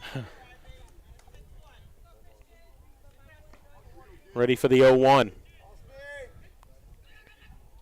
There's a shot on the ground to Pardo. It's short, and he boots it. Throws to second. They still get the force out. It's going to be a fielder's choice. 6-4 for the put out. There's 2 away. Couldn't get the double play because he bobbled it, but you do get 1, and there's 2 away.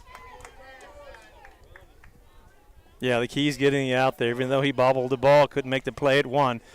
Able to get the ball, play smart, and get the ball over at second base. All that he said, an opportunity to get him at second. A little throw over there to get the runner. That'll bring up Arturo Parra, who started this ball game on the hill. He rounded out to short, his only time in 0-for-1. Runner at first with 2 down. There's a chopper to short. Pardo up with it this time, and he throws it away. Gonzalez couldn't play it at second base. There's going to be runners at first and second. That's got to go as an E6 because it was the throw that was bad. Yeah.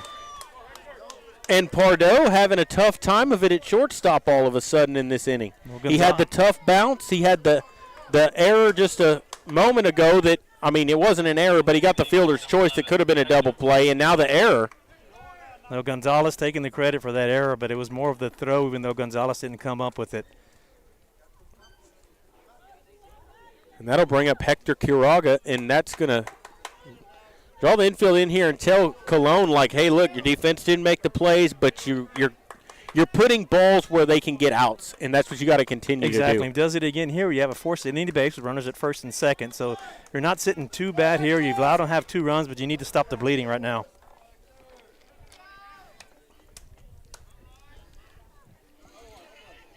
This is Quiroga, who popped out to the shortstop his only time in. He takes a ball, 1-0.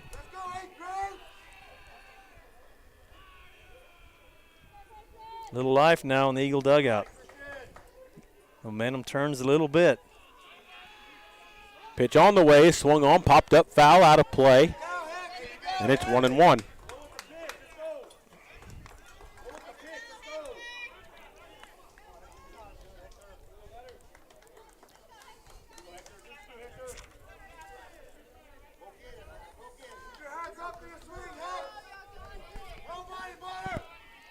Ready for the 1-1.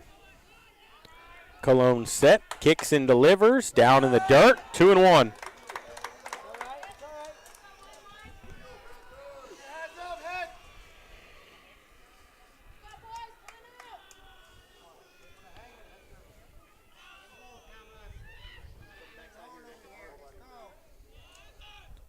There's a swing and a bouncer to third. Tondre with it. He'll step on the bag for the force. Yep. 5 unassisted, ground out the side. That's one of the places you didn't want to hit the ball. Yes. You get the opportunity, third baseman, to make the play with the force out of third without even making a throw. Worked out perfect for the Panthers. And that will retire the side, but they get 2 runs on 3 hits. An error mixed in there, and they leave 1. Or rather, they leave 2 on base. And we'll go to the bottom of the third, 7-2 Medina Valley. You're listening to Panther Baseball, and we'll continue in a moment.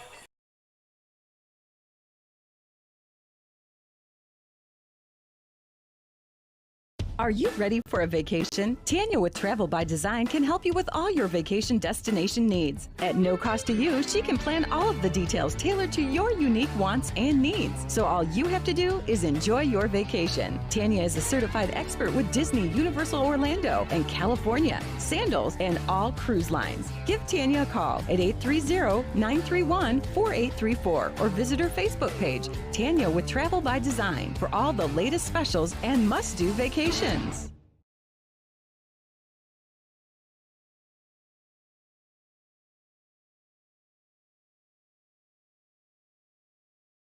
Bush's Chicken, one of the oldest locations in Castroville, is proud to serve the Medina Valley area. Bush's Chicken has one goal: be the best. Bush's Chicken knows its success comes from loyal customers in the communities they serve. Stop by Bush's Chicken on Tuesday and get the Tender Tuesday deal, or try their buffalo fries and ask about their Panther special. It's always a hit. Bush's Chicken, 935 Highway 90 East in Castroville. Call them at 830-538-2800.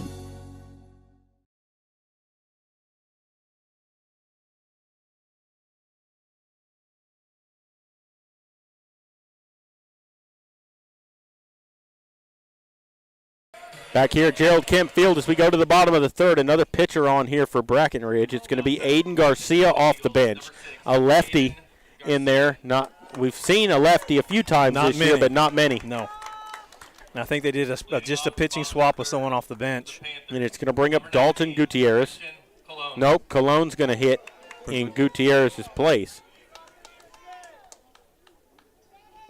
So Cologne, who came on to pitch, will get an at-bat here, and he'll take a strike from the left-hander.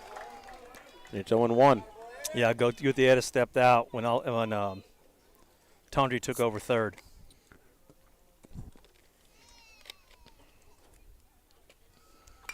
There's a swing and a pop-up back into the screen.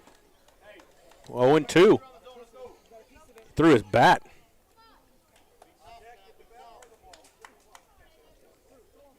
Panthers can't get too relaxed here. They got to continue with the hammer down and the gas pedal to the floor and keep scoring runs. Ready for the 0-2 here to Cologne. Batting in the 8 hole here this evening. He takes a big swing and a miss on a sweeping breaking ball. They tag him out to complete it, and there's one down. First strikeout of the ball game of a Panther batter. It sure is. That'll bring up Javi Gonzalez. Walked his only time in. Nobody on. One down here in the third. We're an hour and 17 minutes into this ball game. We're only through just over 2.5. There's a swing and a foul out of play down the left side. A lot of walks, a lot of pitches thrown, hit batsmen. A little bit of everything. You want a long game, that's the recipe. Panthers with 7 runs, that factored in it. There's a breaking ball that misses outside. Yeah, that barely made it in the left-hander's box. He was so far outside. Yeah. It was a breaking ball that just got away from him.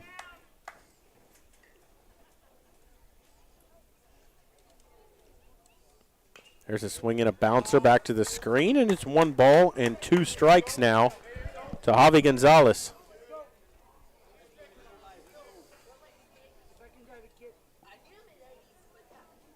Panther girls softball do fall to Georgetown 11-1, Jared. There's a ball, and it's 2-2. So that 1-game series that they took a chance on didn't work out for them. And that kind of concludes the season for the softball team. Well, and, you know, I like the idea of playing 1 game. You're not going to beat that team twice. There's a strike. As they say, he went around on the swing. Gonzalez called out on strikes. And he's telling the umpire, I did not swing.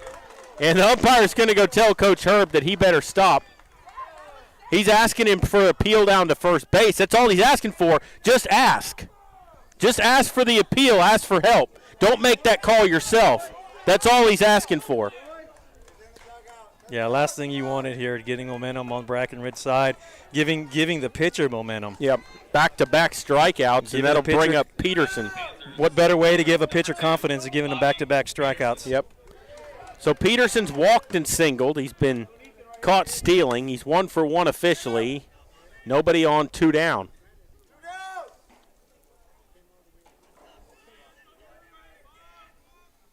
There's a swing and a bouncer right at the shortstop. He's up with it. Throws across the first for the out, and a quick 1-2-3 inning for Aiden Garcia and the Brackenridge Eagles. Panthers get no runs on no hits. They leave nobody on base, and we'll go to the 4th. 7-2 Medina Valley leading. You're listening to Panther Baseball, and we'll continue in a moment.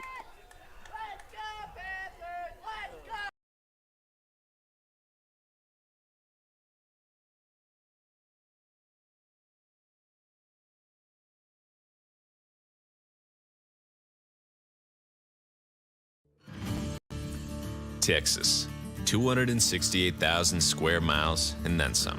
Twice as much elbow room as California. There's just no place like Texas. And you can take that to the bank. Texan Bank, poised and ready for a future that's wide open. Member FDIC.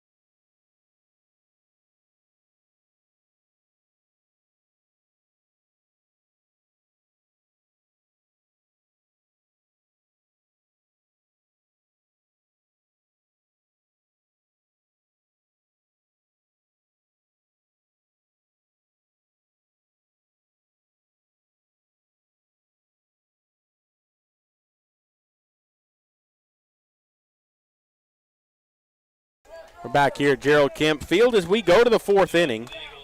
7-2 your score here. Cologne stays on to pitch, as he will face the 7, 8, 9 hitters, Caleb Contreras, Gavin Perez, and George Valdez. Contreras lined out to right field. His only time in, he's 0 for 1. And he takes a breaking ball for ball 1. Close pitch. I remember that guy from last year. He's a pain in the rear end. I'm telling you, with the Boston Red Sox hat on, he was here. The 1-0 on the way. Down and out, 2-0.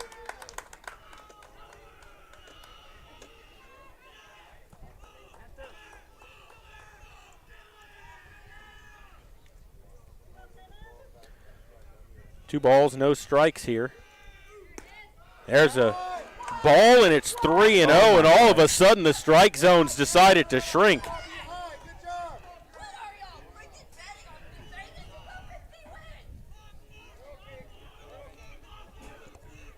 .3-0 on the way. Down and out, and he walked him. You got to start getting concerned here if you're the Panthers. Momentum has completely shifted to the Eagles' side. The fans are getting excited now. There's life in their dugout. A little hop in the step of the batters now. So, and here's Aiden Garcia. He'll bat for the first time this evening. Left-hand hitter will stand in.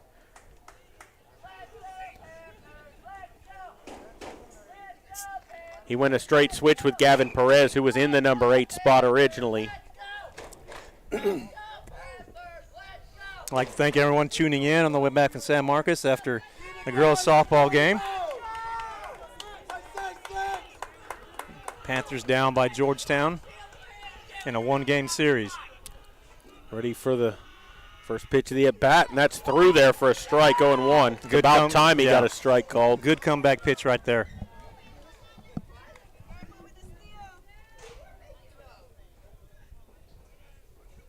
Ready for the 0-1.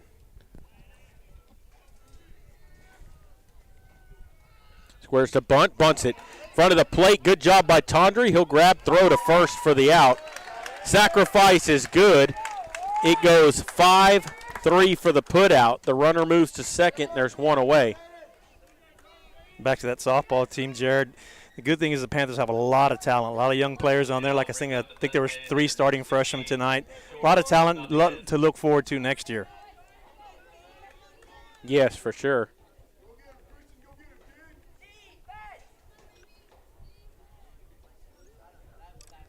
So runner at second base for George Valdez, who singled his only time up.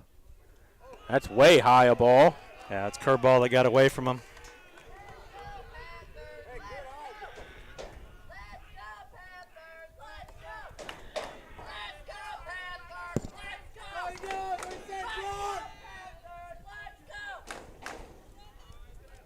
Ready for the 1-0.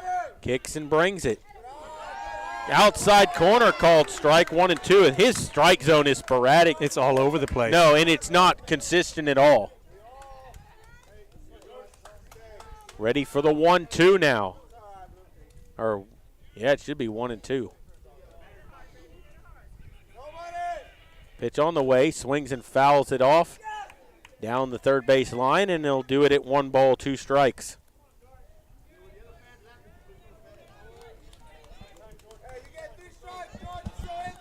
He swung out of pitches out of the strike zone. Yep. I wouldn't give anything down the middle here again. No, he chased that pitch upstairs, managed to get a piece of it. Ready for the 1-2. Inside corner, called strike 3, punched him out. And the tag out. First strikeout by a Panther pitcher in the ball game. A nasty little curveball buckle on there to get the strikeout. Gets him a backwards K to get things going here, and there's 2 down. Runner at second base. It brings up Josh Arzola, who singled and walked. He was caught stealing as well. Has the same box score line as the Panther leadoff batter, Peterson. We'll see if he can ground out to the shortstop to end the inning as well. Pitch on the way. Strike through there, 0-1. He's getting confident with that curveball. Another nice, sharp-breaking curveball for strike 1 on the opening pitch. No, it's just funny to me how both leadoff batters walked, were caught stealing to open the ball game, and then they both singled their second time up. Forgot about the stealing. 0-1. Called strike, drops a hammer in there, and it's 0-2. All right, Colon, nothing over the plate here. No, you got to make him chase or you got to climb the ladder. One of the two.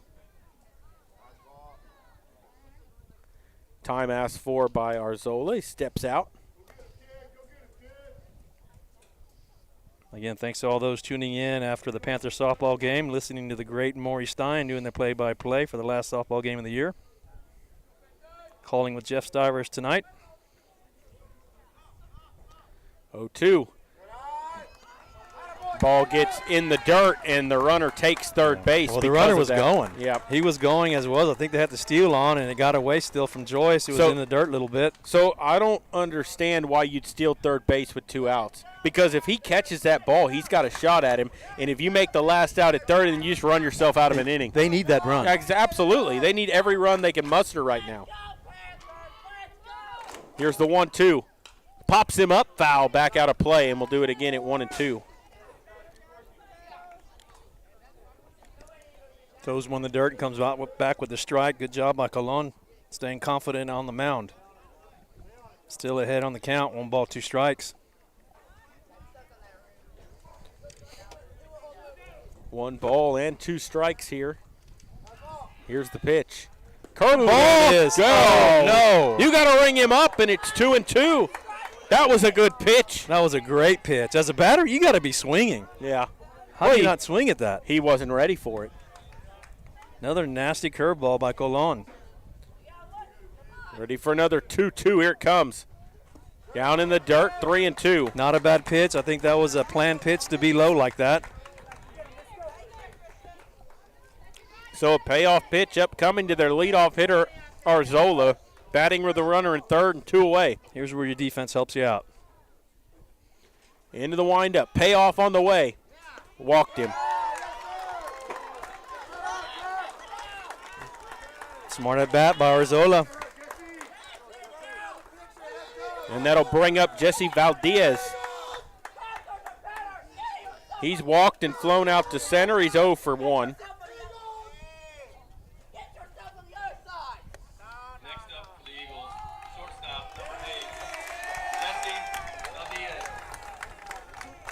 We're going to do a pitching change here. Jared Colon's going to go to the bench, and Gutierrez is going to come back in. He's going to re-enter the game for the original position. So he's able to re-enter as long as he goes back in the same batting spot. So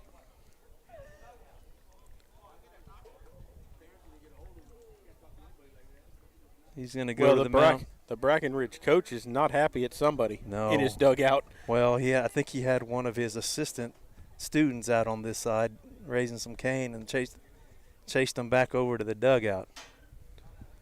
So Gutierrez is going to go to the mound. Gutierrez have had some really, really good outings for the Panthers in some stressful situations, able to pitch around it, help the Panthers get a couple of big victories. Well, he pitched, 4 shutout innings in that win against Southwest on Monday night in that play-in game. And then early in the season had an outstanding relief situation where he came in. I'm not sure who it was, but it was a close game. They brought him in with bases loaded late in the game. Well, and Gutierrez is one of those pitchers that he's not going to blow you away. Nope. He's going to throw off speed stuff. He's going to trust his pitches, and he's going to rely on that to get batters out. Weak ground balls, and they just strike out batters. He makes them miss. And I think part of that is that mentality of batters that they go up there and they see him not throwing with the velocity like they're used to seeing, and they think they're going to hammer him, and then it just doesn't happen. He throws what I kind of call a heavy fastball. When your bat hits it, it's like hitting a bowling ball, and it kills the ball when you hit it, and that's kind of what he throws. Well, he throws like a 3/4 arm. It comes a little bit of a different angle. Just a different pitch. Even though the velocity is probably the same, the pitch is different. So hopefully it keeps them off balance. Panthers can get out of this inning. They just need 1 out. They have 2 outs. Again, if you're just tuning in, or watching the girls softball game, or coming back from San Marcos, Panthers are up 7-2 with 2 outs. We are in the top of the 4th inning. Eagles have got a little bit of momentum. They scored 2 runs last inning, and they've got 2 runners on base right now, runners at first and third with 2 outs. Panthers just put in Gutierrez.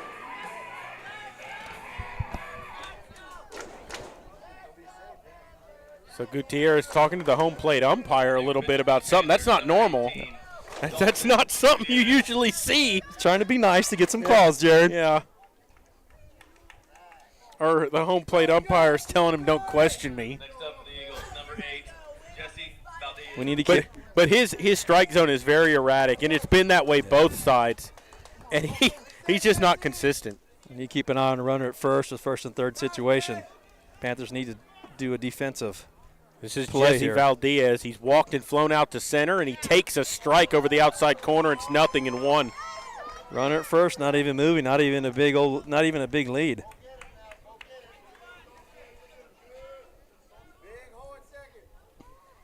Waiting on the 0-1. Gutierrez brings it.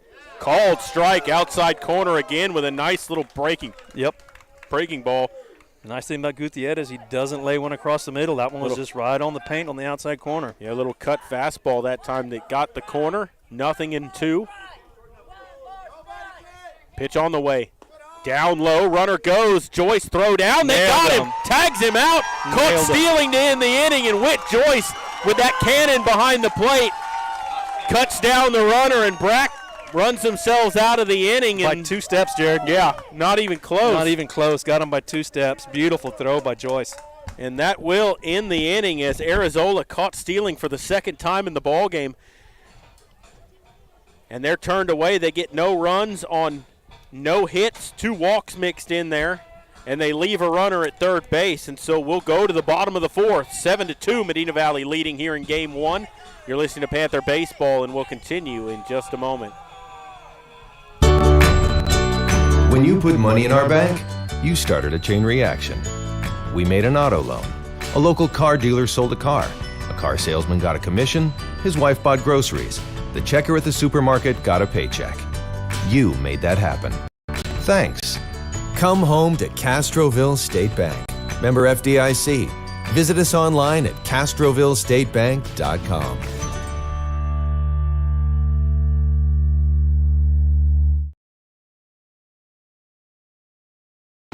The Medina Valley Sports Boosters are proud to support the Medina Valley Panthers. The Boosters are always looking for volunteers and new members. The MVP Boosters raise funds to support the MVISD sports and scholarship programs. Get your Panther swag at the football store located next to the concession stand. We have several items on sale. Join, volunteer, or purchase your Panther swag today at mvpboosters.com.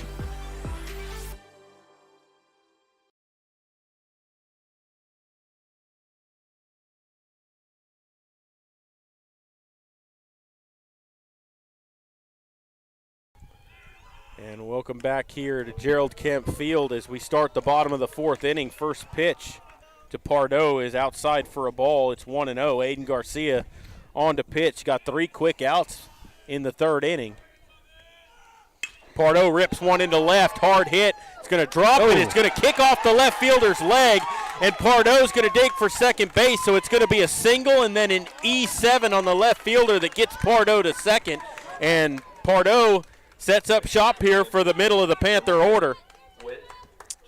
Good at bat by Pardo. Didn't see many pitches, obviously, but squared one up, took it out to left field, one hopped the left fielder, and he booted that ball and then ended up over in foul ball territory. When you kind of wonder if he lost that ball somehow because or if he just misjudged it, because if he comes up, he makes that play. He only had to take about 3 steps in.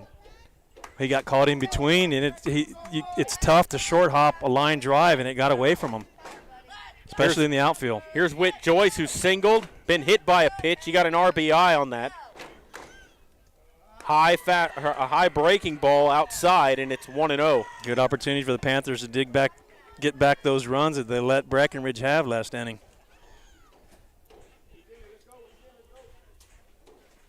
So Joyce waiting on the left-hander. Spins, throws to second, not in time. Pardo back in diving. You don't see that often anymore, the move to second base like that. That one took way too long. And for a left-hander, you almost want to go the other way. That pitch misses, 2-0. Joyce batting, Aaron Tondry waiting on deck. Ready for the 2-0. Kicks and delivers down in the dirt. 3 balls, no strikes. You almost green light him here. You got a healthy lead, runner at second. you know he's going to serve one up to one of your best hitters, it wouldn't hurt to give him the green light. Garcia's pitch on the way, swung on, ripped, foul down the third base line. He was up there ready for it, just got the bat out in front too far. That's exactly what did. He gave him the green light to swing away, and he ripped it, just got a little bit out in front of it. So dig back in, 3 balls and a strike here. Runner at second, nobody out here in the bottom of the fourth. Medina Valley leading 7-2. We're in game 1 of a best-of-3 series. Garcia comes set at the letters, checks on Pardo at second. Pitch on the way, comes down and in, he walked him. So Joyce with a walk, first one issued by Garcia, 5th issued by Brackenridge pitching in the ball game. It'll bring up Aaron Tondry. He's walked twice, got an RBI the last time with the bases loaded. No official at bat yet in the ball game, and he'll have runners at first and second, nobody out. Chance here for the Panthers to get a big inning. You got your cleanup hitter at the plate. Tondry really hasn't had a chance to swing the bat tonight. I think J.J. Gonzalez back in at first base to run for Joyce. Best scenario for Brackenridge here would be a double play to clean up the inning. Yep. Tondry waits. Curveball stays away, 1-0. Tried to backdoor him, didn't get the call.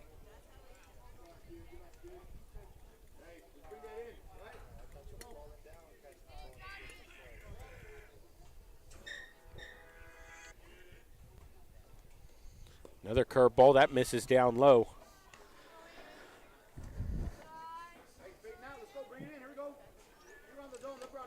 Two balls, no strikes. He's in jeopardy of putting one across the middle with Tondry at the plate. It's going to be, see what happens. Down low, 3 balls, no strikes. Tanner Garst on deck. He's driven in 3 in the ball game. Yeah, I don't think you give the green light to Tondry here. No, he's having a hard time finding the strike zone all of a sudden. And he does lay one in there on the inside corner for a strike, and now it's 3-1 to Tondry. Obviously now you give him the green light. There's nobody out. Right-hander waits. Waves that bat around up high. Left-hander comes set. Checks Pardo at second. Here's the pitch. Down low, and he walked him. Good so back-to-back walks after the leadoff single, and the bases are loaded with nobody out. That was a great at-bat by Aaron Tondry. He had a lot of opportunities to take some huge cuts. Was very smart at the plate. Didn't swing in anything that was just off the plate. Made the pitcher come to him, and he never did, so got the walk. Good at-bat. Here's Tanner Garst. Had a 2-run triple, and he had a bases loaded hit by pitch. And he swings and foul tips one just past the catcher's mitt, and it's 0-1. That's a rip to take with bases loaded, nobody out. Well, and he just missed that, too. He did. He was all over it. One served up right down the middle, and he took a rip at it. Just got underneath it a little bit. 0-1. Curveball stays outside. 1 ball, 1 strike. Bases loaded here with nobody out.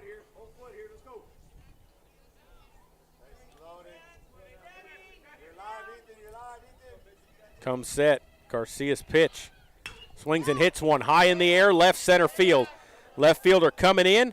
Under it, makes the catch. Runner will tag up at third. Pardo. He'll score without a throw. A sacrifice fly makes it 8-2 Medina Valley.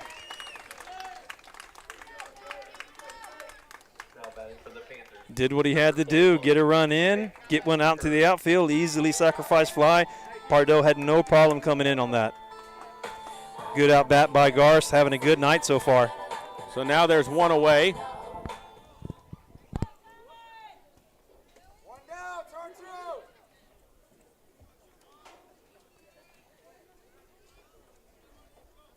This is Jake Herb. He takes a ball outside 1-0. Herb had an RBI double, and he had a sacrifice fly. He's driven in a pair in the ball game. Garcia having a tough time with that curveball, getting it to actually break. Every time he throws one, he just stays outside with no break on it. That's down and in, 2-0.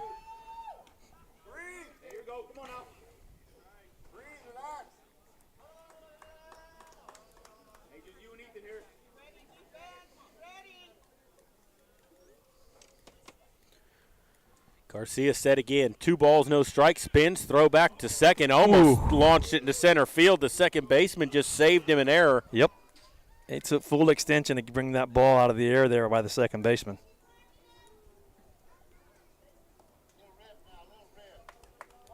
Herb waiting. 2-0. Takes a strike on the outside corner. 2-1. Good pitch from Garcia that time to try to get back into this count.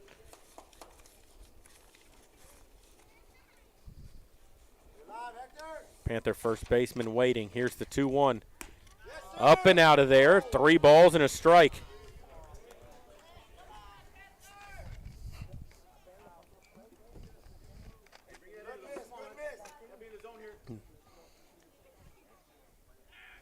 Here comes the 3-1 from Garcia, and Herb swings and fouls it back into the screen.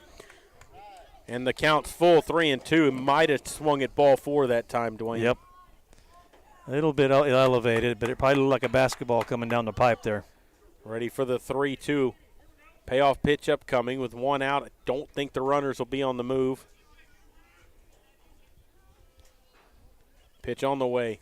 Swing and a miss. And there are 2 away now as Herb strikes out swinging. 3rd strikeout of the ball game for Garcia. Jared, we're in the 4th inning. The 4th inning is sponsored by the Four-Way Stop Cafe in Dunley. Daily mouthwatering lunch specials and breakfast served every morning, located at the Four-Way Stop in Dunley, just a short drive from Castroville. Marco and Nancy Velasquez say thank you and go Panthers. As this is now Manny Ramirez. Takes a ball outside. Ramirez in the ball game's grounded out twice. He's 0 for 2 in the ball game. He's got runners at first and second with 2 away. A run in the inning. It's 8-2. Panthers have out hit him 5-3, outscored him 8-2 here in game 1. That pitch is down and in, 2-0.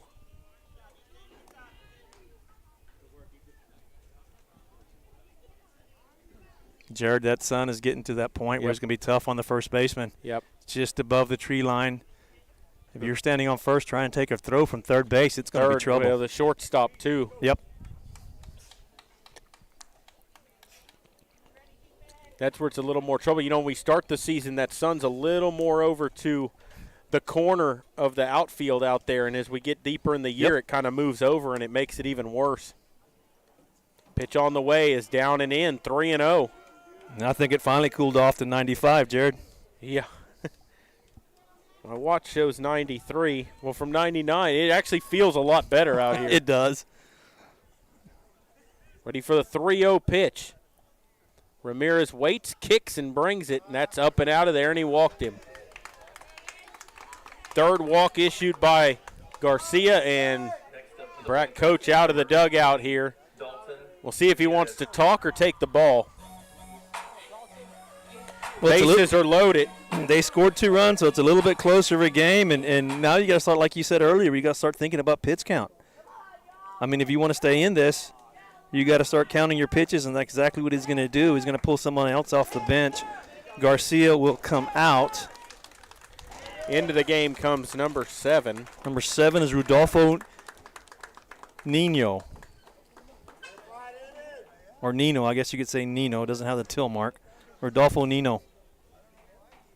And while he warms up, we'll take a break and come back. You're listening to Panther Baseball, and we'll continue in a moment. Nobody can design, create, or maintain your lawn better than 3D Landscaping and Irrigation. With over 17 years of experience, owner Ray Doyen and his crew take pride in their craftsmanship and service. They're fully insured, offer free estimates, and multiple references, so you know you're getting the best. 3D does landscaping, lawn maintenance, irrigation, tree installation, lighting, and more. Whether it's residential or commercial, 3D Landscaping and Irrigation has you covered. Give 3D a call, 830-985-9115, or find us online at thredlandscaping.com.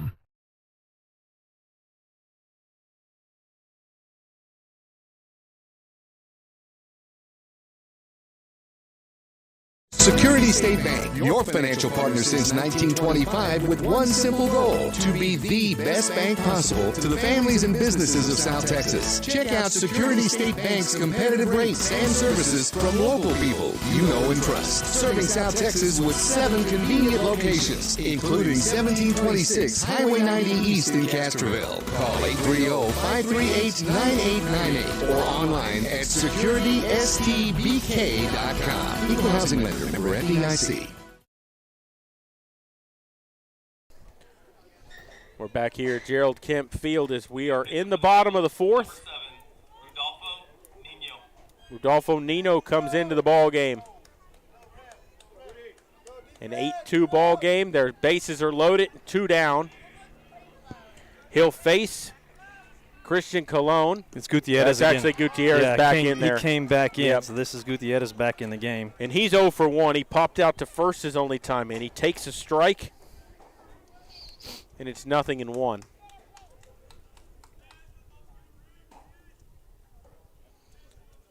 Swings and pops one up. Left side, third baseman, shortstop out. No man's land, and the shortstop reaches up to make the catch.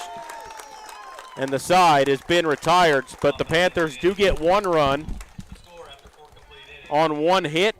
A couple of walks mixed in there, 3 walks mixed in there, and they leave the bases loaded. And so we'll go to the 5th inning, 8-2 Medina Valley. You're listening to Panther Baseball, and we'll continue here in a moment.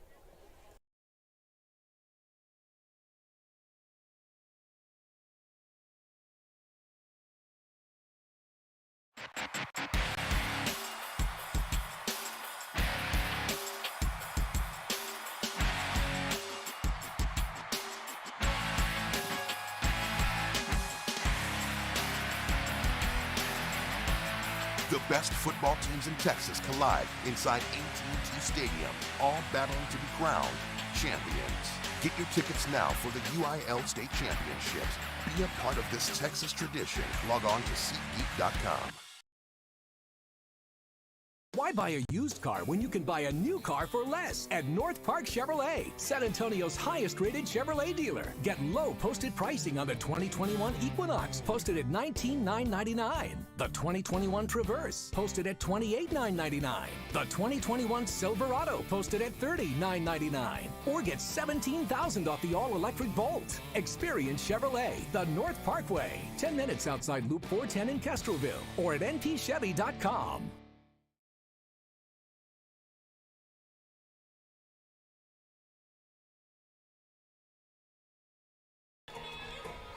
Welcome back here to Gerald Kemp Field, 8-2 Medina Valley. As we go to the top of the 5th inning, Dalton Gutierrez, Dalton Gutierrez in there to pitch still for the Panthers.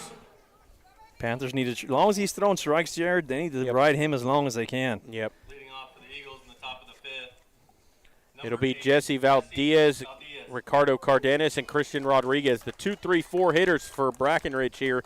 And you feel, Dwayne, like if they're going to find a way to try to chip away at this league and get in the ball game, it's going to be right now. Yes, and they have with the top of their order up. Top of the order, even if they're trying. I mean, they must want maybe 2 runs an inning if they can try to get, try to play good defense. And that's the thing, you want to chip away at it. Yep, that's exactly right. You want to chip away at the lead. You don't have to get them all right now. A couple here, a couple next inning, a couple in the 7th. You're back in the game. Valdez takes a ball from Gutierrez, 1-0. He's walked and flown out to center. He's 0 for 1. The 1-0 on the way. There's a strike over the outside corner, and it's 1-1. Good pitch. Didn't lay it in there. Kept it on the outside corner. Batter laid off of it and got called a strike. Well, and if he hits that, it's a weak roll over to the left side of the infield. 1-1 pitch. Here it comes. Outside corner, called strike. Same pitch. So Gutierrez painting the corners here to start the inning, and it's 1-2.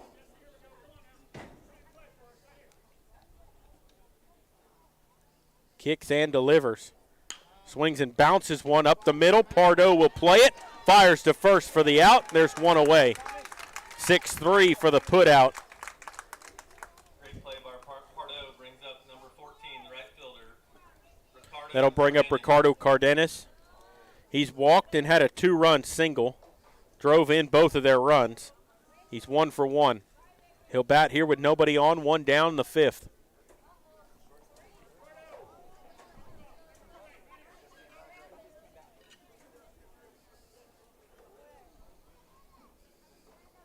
First pitch on the way to Cardenas.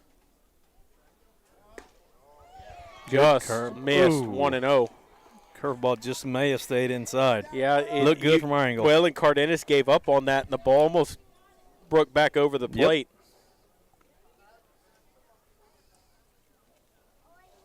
Ball and no strikes. Gutierrez's pitch just missed down and out, and it's 2-0. You know, he's missing, but they're not bad pitches. They're just off the corners there, and that's kind of what you want to do. Have you noticed that his strike zone changes from batter to batter is what it ends up being? There's a strike through there in the inside corner, and it's 2-1.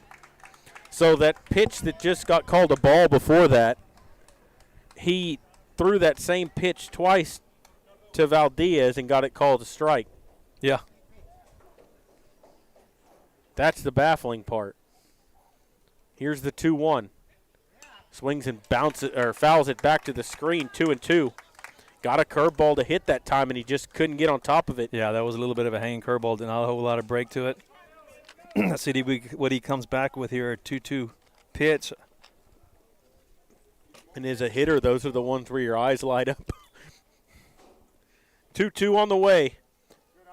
Just missed, down and out. It's 3-2. Seems like we're saying that a lot with Gutierrez. Just missed. Yep. Close pitch to take. Ready for the payoff here to their number 3 hitter, Ricardo Cardenas. Pitch on the way. Down and out, and he walked him. First walk issued by Gutierrez, and it's a runner at first with one away, and that will bring up their cleanup hitter, Christian Rodriguez. He's grounded out to first and bounced into a fielder's choice. He's 0 for 2.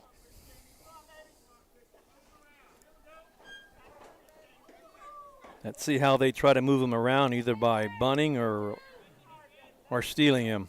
But they definitely need to try to move that runner you're over. You're not gonna bunt him with your cleanup hitter up. Well, we did play Southwest, so Southwest did. Don't even get me started on that game.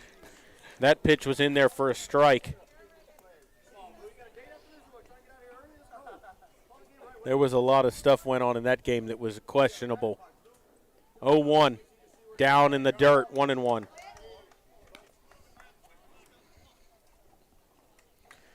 Just a reminder that Game 2 of this series is tomorrow at Burbank at 10 a.m. Game will be live here on the Medina Valley Broadcast Network. Game 3 would be 30 minutes following the conclusion of Game 2 if necessary. Took a big swing at a breaking ball and missed, and it's 1-2. The last 2 batters have swung at pitches that have not been strikes.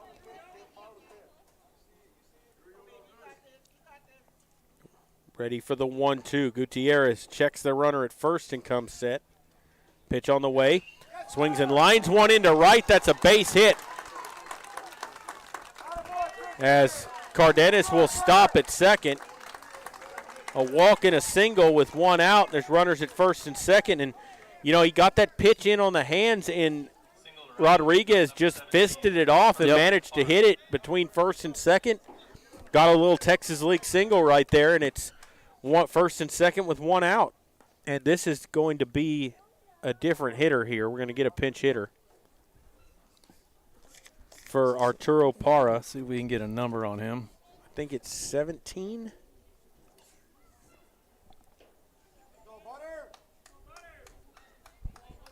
It is 17 who win. That's Spada. That was original pitcher, Arturo Parra. Yeah, I guess. Yeah, he was out in left field. He was out in left field. Yeah. Is it just me or he looks different? I'm sorry. 1-0 to Parra. He's grounded out to short and reached on an error, and he takes a strike. 1-1.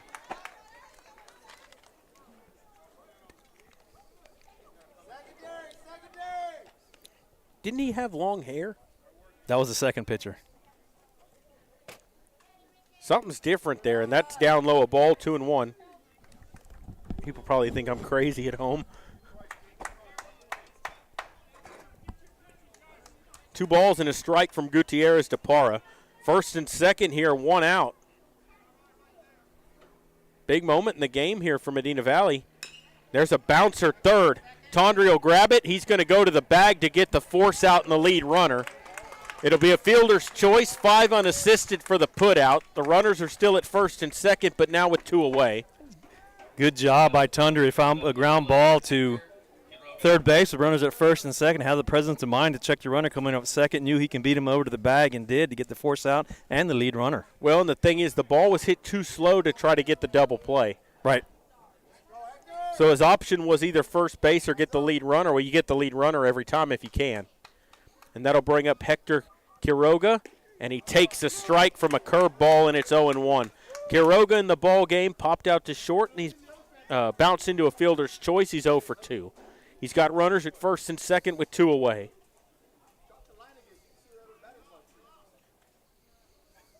There's a swing and a foul back to the screen, and quickly it's 0-2.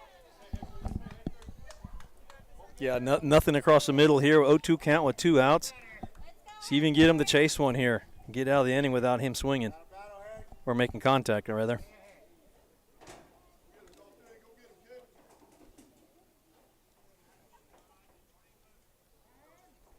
Time asked for and granted by the home plate umpire.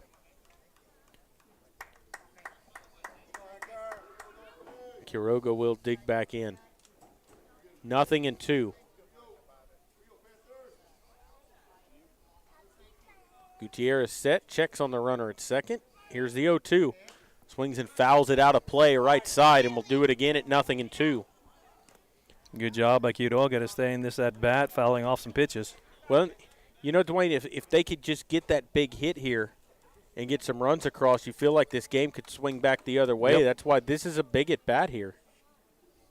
Upstairs, 1-2. You know, they had first and second with 1 out. Gutierrez managed to get that fielder's choice, trying to get out of the inning now. And that wasn't a bad pitch. It was upstairs, just a little bit high, but you definitely don't want to get across the plate with no 2 count. Here comes the 1-2.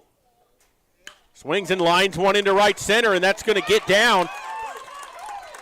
They're going to wave the runner home. The throw's going to go to third base. It was not in time. A nice slide to the outside of the bag, and Tondre's tag just didn't quite get there. An RBI single for Quiroga. It makes it 8-3, and there's runners on the corners now with 2 away.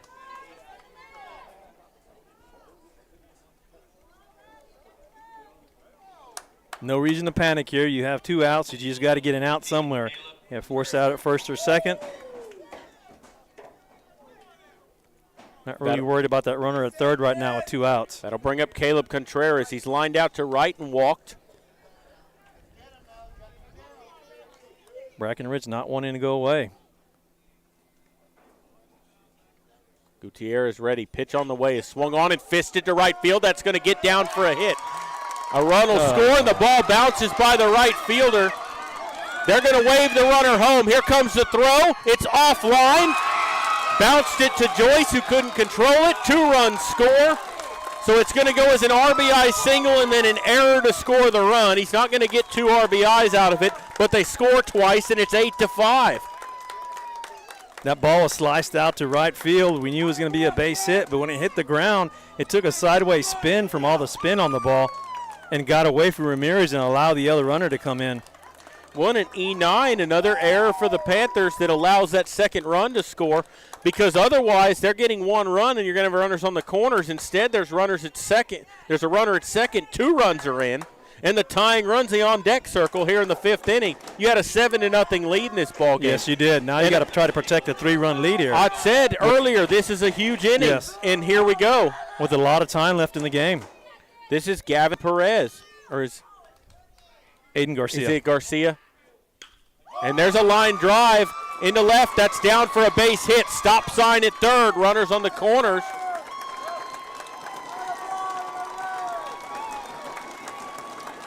With 2 away, and the tying run to the plate in the form of George Valdez, their number 9 hitter. Yeah, Medina had just shifted with 2 outs, Jared. Yep. Now they've out-hit the Panthers 7-6. We're going to have a pinch batter. So pinch hitter's number 9 Number coming 9 in. is Marco Zuniga. So Zuniga will stand in here with runners on the corners and 2 down. He represents the tying run, and Coach Gar's out to talk here. Yeah, they're really hammering Gutierrez now. He's starting to leave him across the plate, and they're taking advantage of it in the last 3 batters. Well, and that breaking ball's not breaking right now. No, it's not. That's going to be it for him. And it's going to be Javi Gonzalez. Yeah, and they're going to have to use one of the pitchers they didn't want to now. Which is you don't have a choice. Yep. Well, no, that's the thing. You had a 7-0 lead. You got to win this ball game. Because you got to think that Brackenridge didn't throw their best pitcher at you. That's right. So if you lose this game and they come back with their best in game 2, your chances are very bad now. If you win this one, they burn him in game 2 and you lose, anything can happen in that third game now. And now you have to bring one of your Tuesday, Friday starters. Yep. To go in the game, and Brackenridge probably has not. Well, one of the things, too, that Medina Valley's got to be liking is that Pardo's back in this game. He hasn't played for 4 or 5 games. He's a very good pitcher. In fact, the last game he played, he pitched a complete game. A very good effort by him in that ball game. Beat Eagle Pass. Yes. Yeah, who won the district. Yep. Shut him out. Well, no, they got a run in the 9th. The shutout disappeared with 2 outs, but still, to go deep against the district champion and to beat them 4-1 here in your home ballpark, you pitched a good game, and it's good to have him back. Yeah, and you get him back, and he put Tondru back to his original position, which is third base. So now you're solid on the left side of the field over there. Did Kanak come in to play second? Who's going to go to second base here? Because Kanak was on the bench, and he's usually the second baseman when Gonzalez isn't over there. Or they bring Garstin and put Kanak in the outfield. Right. Well, yeah. We'll see how they do that. I'm not sure. But Gutierrez steps out, and that position needs to be filled. Yeah, Kanak is going to go to left field. And that'll put Garst at second. Put Garst at second. So Kanak comes off the bench. The runners on the corners here with 2 down. It's Gonzalez will face the pinch hitter, Zuniga. Volume has just picked up. Right-hand batter waits. Right-hand pitcher, Gonzalez. Throws a lot of strikes usually. Checks the runner at first and comes set. Pitch on the way. Down and out. Ball 1. Gonzalez, not the hardest thrower, but he throws harder than what we've seen He's so a smart far. pitcher. 1 ball, no strikes here. And they're about to turn their lineup back over. Down in the dirt, 2-0.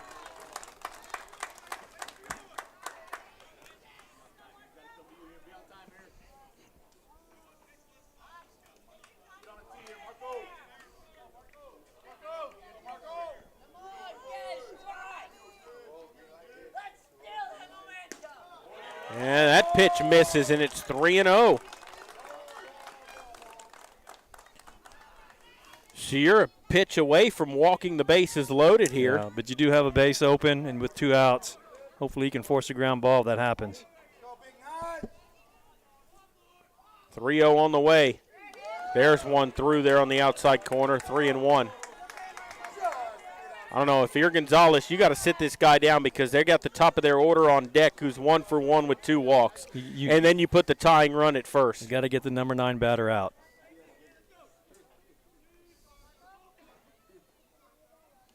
Swing and a miss and a fastball up and in, and it's 3-2. So with the full count, the runner at first can get a head start. You got a payoff pitch upcoming to Zuniga. He was down 3-0. Gonzalez battled back to fill it. And he'll stare into Joyce for a sign. He has it. Checks the runner at first and comes set. Runner goes. Swing and a foul back to the base of the screen, and we'll do it again at 3-2. Good pitch by Gonzalez, a strike at the knees. Zuniga unable to do anything with it. We'll do it again at 3-2.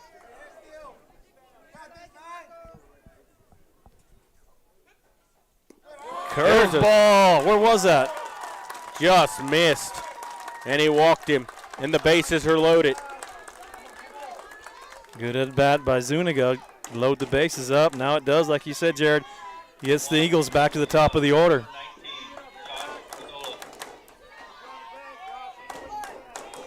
That'll bring up Josh Arzola. He's walked, singled, and walked. He's been caught stealing twice, but he's been on base all 3 times. And the bases are loaded with 2 down here in the bottom of the 5th.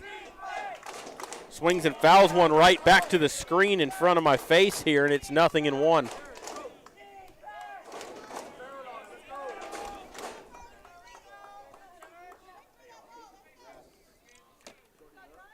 Nothing in 1. Gonzalez set from the windup with the bases loaded. Here's the 0-1. Curveball stays high, 1-1.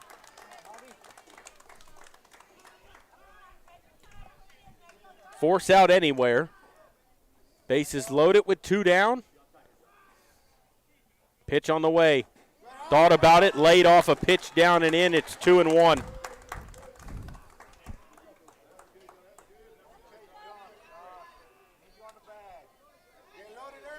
Gonzalez not as accurate as he typically is. Here comes the 2-1. He's ready. Rocks, kicks, and delivers. High, 3-1.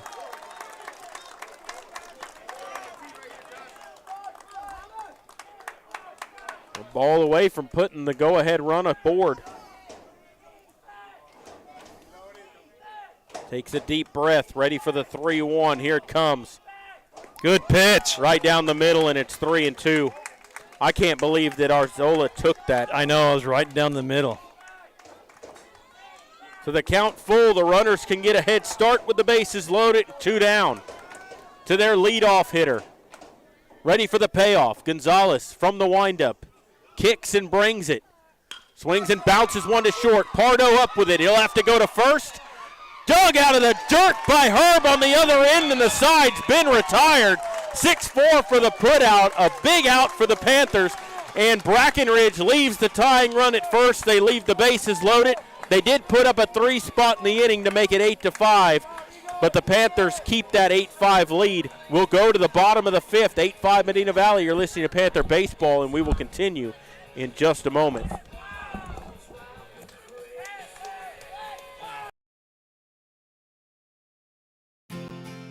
Medina Electric Cooperative was built by this community more than 80 years ago to deliver safe, reliable, and affordable energy. We are proud to serve this community beyond the power lines. You can find us supporting your kids' Little League, sponsoring school events, hosting safety presentations, and more. We're honored to belong to this community. Keep up with Medina Electric from the power lines to the sidelines on social media or at medinaec.org.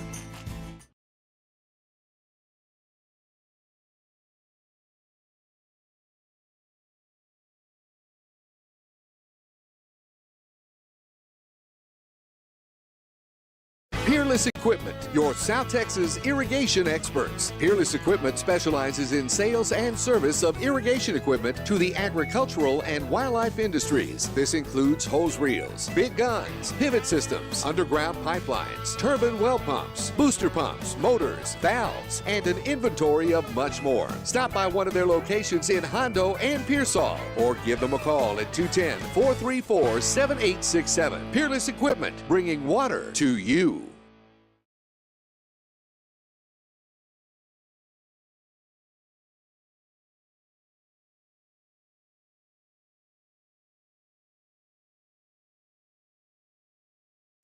Back here at Gerald Kemp Field as we go to the bottom of the 5th. It's now 8-5 Medina Valley leading game 1 of this best-of-3 series. It was once 7-0 Medina Valley. Yeah, they got a little bit relaxed and let Brackenridge come in. Let the momentum shift is what they did. This will be Garrett Neighbors who will hit here for Gonzalez in the number 9 spot against Rodolfo Nino. That pitch is down in the dirt. Good job by Neighbors to lay off that pitch.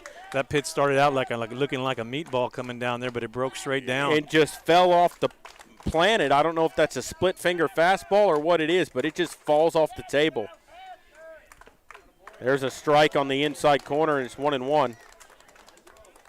You don't see a lot of kids at this age throwing splitters like that, or you don't see a lot of them get that kind of break. Down low.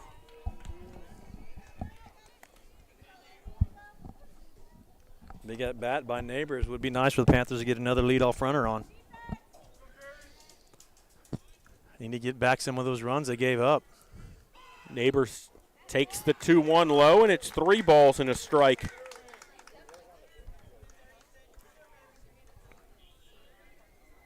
Well, and if you're Brackenridge now, you've got the momentum back in this ball game. If you can get your bats back in here, you wonder if they're going to think, hey, we might steal this one back. Yep.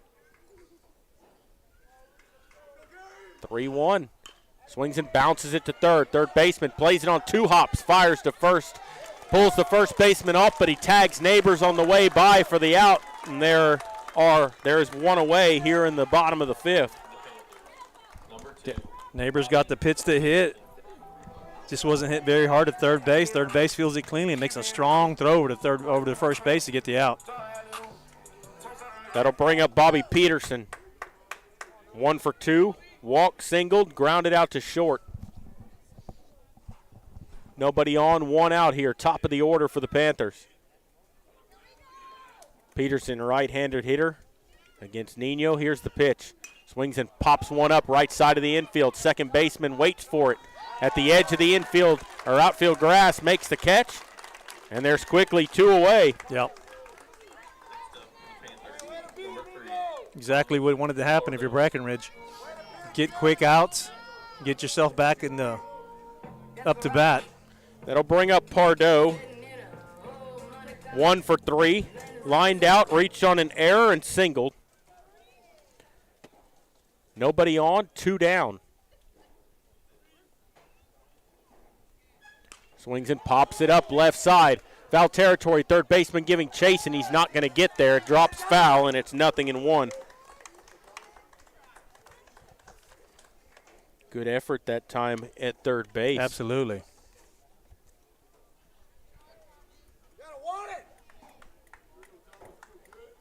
Pardo with an 0-1 count. Panthers have been out hit 7-5, but lead where it matters most on the score on the run sheet 8-5. Both teams have committed 2 errors. There's the strike on the outside corner, and Pardo in a hole, 0-2. Nino's come in dealing. Pardo, good contact hitter. I still see him making contact here, and he'll try to put people in the infield and beat it out. Just missed, 1-2. Pardo looking to protect the plate there, almost turned on it.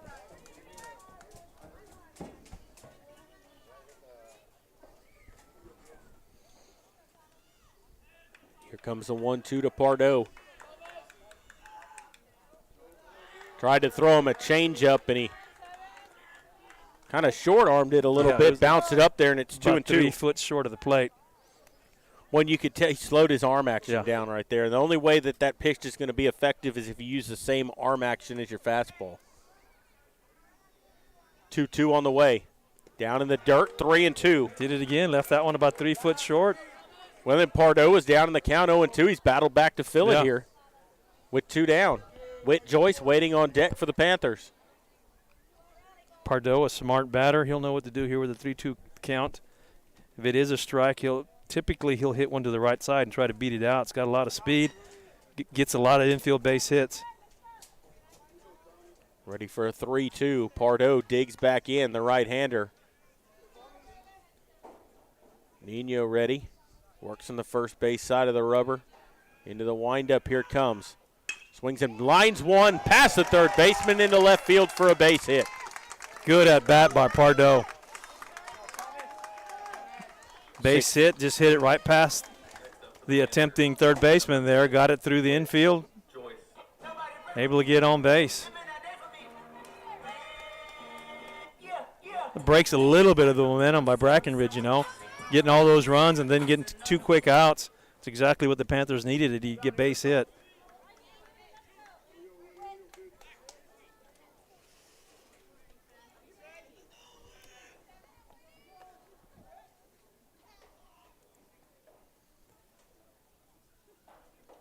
As this is Whit Joyce.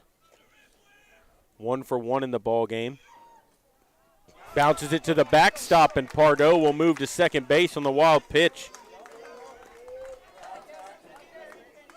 Joyce has singled, been hit by a pitch, and walked. He's driven in a run. A little bit of everything. A little bit of everything, yeah. Started this ball game on the mound.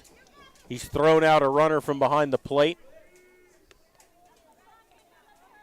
And he's got a 1-0 count here with a runner at second base and 2 down here in the bottom of the 5th. Takes low, 2-0. When for the Panthers here, you got Brackenridge, who put up a 3 spot in that last inning to cut this lead down and make it manageable. You'd like to see Joyce not let them have a shutdown inning, get one back here, especially after 2 quick outs to start the inning. With 2 outs, it'd be huge to get a run here. So, he got a lollipop, and he just missed it. That was a hanging breaking ball, little cement mixer, and he took a big cut and just come up empty. He knew he didn't get fooled or anything. He knew what it was, and he just took a rip at it. If he makes contact with that, it's over the scoreboard left. It's putting some lights out in left field. My goodness. He came out of his shoes. 2 balls and a strike.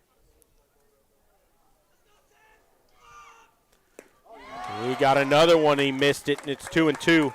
That was a little better pitch, though, on the outside corner. So 2 balls, 2 strikes, 2 outs, and a runner at second. Joyce needs to be thinking base hit here, not home run. He's got a runner on second. We need to get him in. Simple base hit. He's going to throw the curveball again, I'm sure. Ready for the 2-2. Here it comes. Swing and a miss. Struck him out on curveballs. Not something Witt usually has problems with, but he struck out on 3 straight curves. I am surprised. And so the Panthers get turned away. They get no runs on 1 hit, and they leave a runner at second base. And so we'll go to the 6th, 8-5 Medina Valley. You're listening to Panther Baseball, and we'll continue in a moment.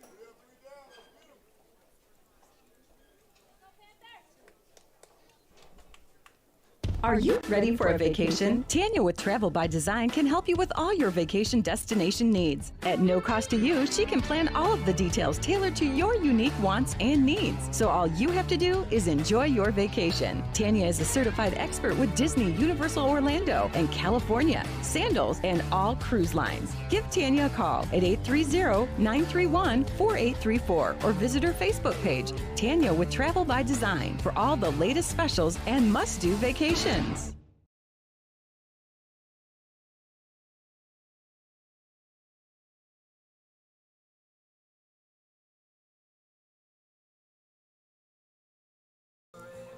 Back here at Medina Valley, going to the 6th inning. Javi Gonzalez warming things up here. Brackenridge coming to the plate here, and it's going to be the 2, 3, 4 hitters, same ones that got that last inning started. And it's going to be Valdez, Cardenas, and Rodriguez to the plate to face Gonzalez. And 6 outs to work with here, but they've been kind of slowly chipping away at this. It was 7-0. They made it 7-2. Panthers upped that to 8-2. Next thing you know, it's 8-5. Panthers really need to hunker down here and try to get 3 quick outs, try to break the momentum, get the bats back in action. Protecting a 3-run here lead, that's probably not enough. At least the way Brack's been swinging the bat as of late. Number 8, Jesse Valdez. So Valdez will stand in here. 0 for 2 in the ball game. He's walked, flown out to center, and grounded out to short. It's real important that Gonzalez doesn't leave anything over the middle of the plate here. First pitch of the 6th inning on the way, and it's fouled straight back into the screen, and it's 0-1 to Valdez. Good, had him swinging at an inside pitch. Keep working the corners, especially with the leadoff batter. Ready for the 0-1. Pitch on the way, swing and a miss at a high fastball, and it's 0-2 now. Yeah, chase the high fastball, and you continue to do the same. Nothing over the middle of the plate here. He's digging a hole. Let him keep digging.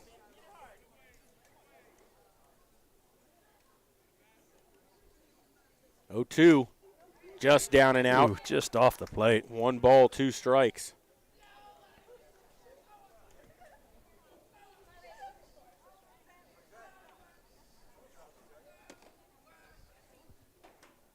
One and 2 here as Gonzalez stares in. He's ready. Pitch on the way is high. 2 balls, 2 strikes. Didn't get any much topspin on that curveball. It just stayed high.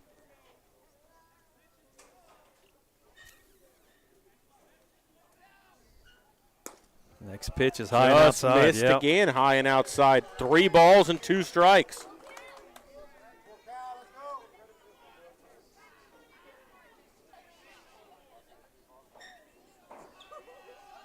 Here comes the payoff.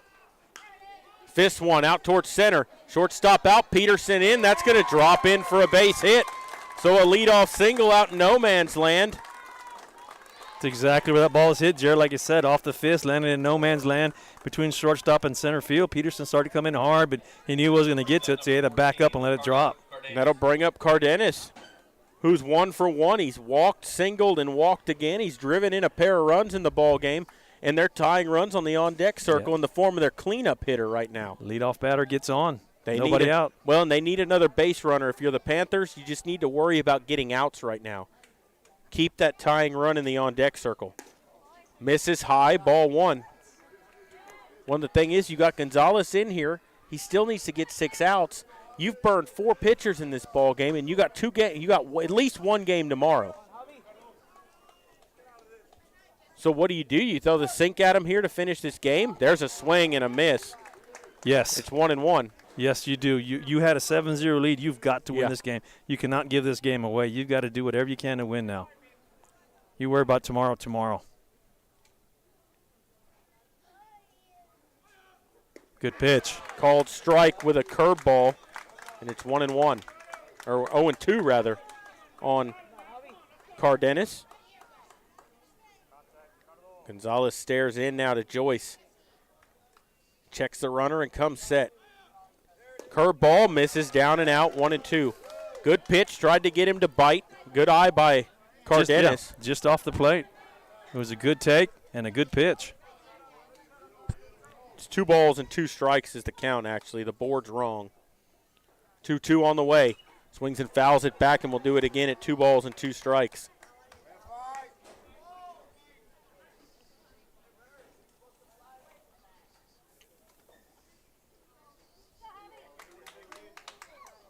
Panther defense playing straight away here with no wind hardly at all. Gonzalez set. 2-2 on the way. Curveball, wouldn't chase it, and the count's full. Disciplined batters Absolutely, at the plate, just Jared. not chasing those pitches. Great take. That pitch started out as a strike and then broke out of the strike zone, laid off of it.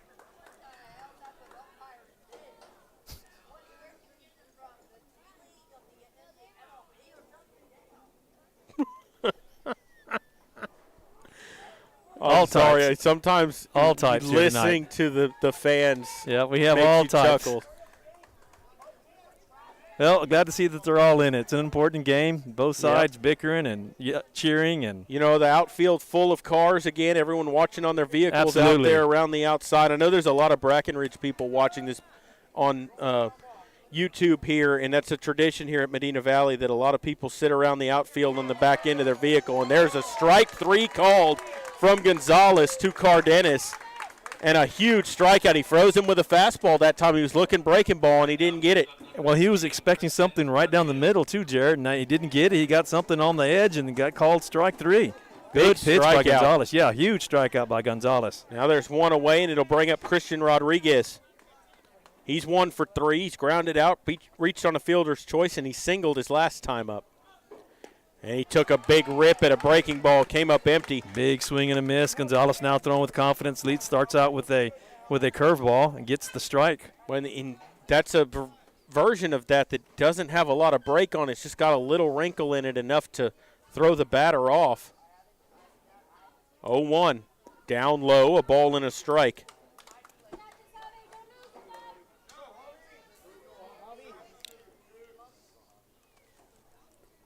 A ball and a strike here to their cleanup hitter, Rodriguez. Runner at first base with one away. Takes a strike outside corner. Great pitch on the outside corner. 1-2. Nice fastball that time.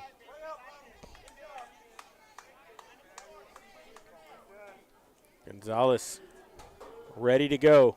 Comes set. Swings and pops one up high on the infield. Peterson coming in, though, and he'll make the catch in shallow center field.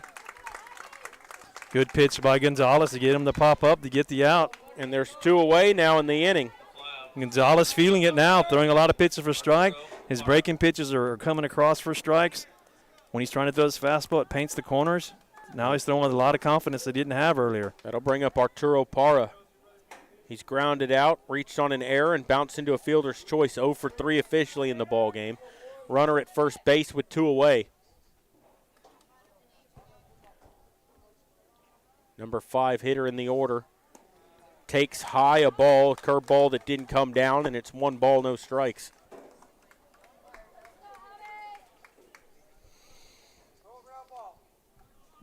So after the leadoff single, a big punch out.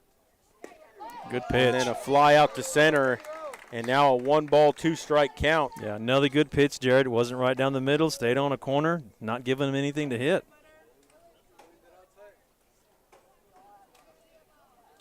Gonzalez set, checks the runner at first base and is ready to go. Pitch on the way. Thought about it, laid off. High fastball, but that's where he wanted it. He did want a high fastball. Didn't get him the chase. 2 balls and a strike now to Parra.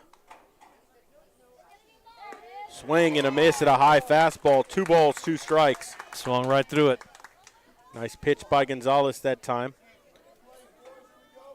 Time asked for as Whit Joyce going to flash out some signals in front of home plate here for his defense. Home plate umpire is going to go dust off the plate. I think this is possibly a stealing opportunity. Joyce want to let them know he's going to throw down and try to get the out. Well, to me, if you're Brackenridge, you don't steal here. I mean, you got that run means nothing because you've got the tying run on the on-deck circle. You can't run yourself out of innings this late in the ball game. Big swing and a miss. He struck him out. Good pitch by Gonzalez. Good inning. So a leadoff single by Valdez, and then a K, a fly out, and another K. And the side's been retired. They get no runs on 1 hit, and they leave 1 on base. We'll go to the bottom of the 6th, 8-5 Medina Valley.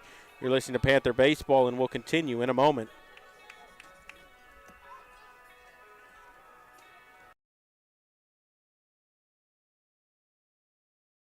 Bush's Chicken, one of the oldest locations in Castroville, is proud to serve the Medina Valley area. Bush's Chicken has one goal: be the best. Bush's Chicken knows its success comes from loyal customers in the communities they serve. Stop by Bush's Chicken on Tuesday and get the Tender Tuesday deal, or try their buffalo fries and ask about their Panther special. It's always a hit. Bush's Chicken, 935 Highway 90 East in Castroville. Call them at 830-538-2800.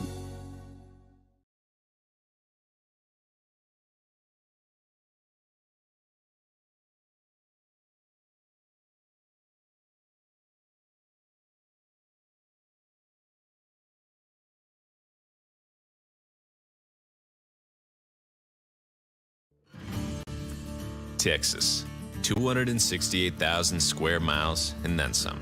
Twice as much elbow room as California. There's just no place like Texas. And you can take that to the bank. Texan Bank, poised and ready for a future that's wide open. Member FDIC.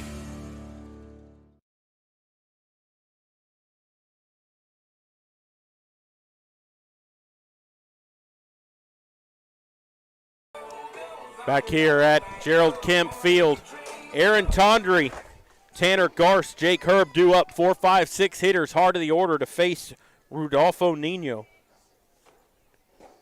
who's pitched very well since coming into the ball game. And Tondre takes a big rip and comes up empty, 0-1. Tondre's walked all 3 times in tonight. That big swing, if he would have connected, would have put a big dagger in this game. 0-1. Nino's pitch, high, ball 1.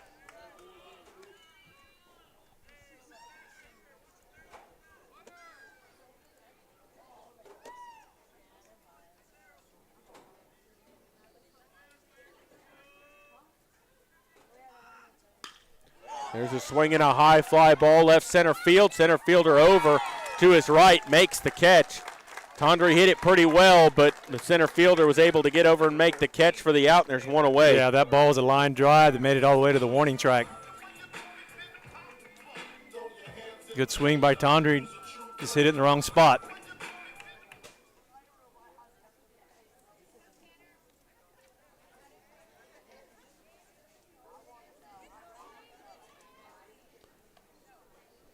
That'll bring up Tanner Garst. He's tripled, been hit by a pitch, and had a sac fly. He's 1 for 1 in the ball game, and he's driven in 4 of the Panthers' 8 runs.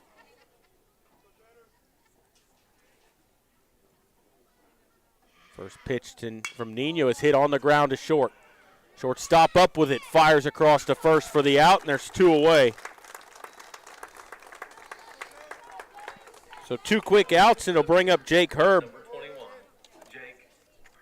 Looking ahead to their 7th inning, it's going to be the 6, 7, 8 hitters due up in the inning. And we'll see if the Panthers stick with Gonzalez or if they bring somebody else in to shut down the ball game. Herb will stand in, nobody on, 2 down.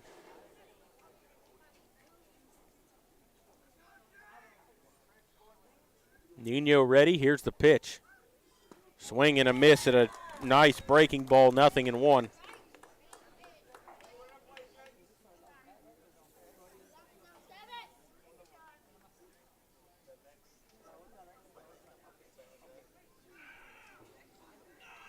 Oh, 1 on the way to Herb. Takes a rip and a miss at a breaking ball out of the strike zone, 0-2. Curveball that broke out of the strike zone, swing and a miss.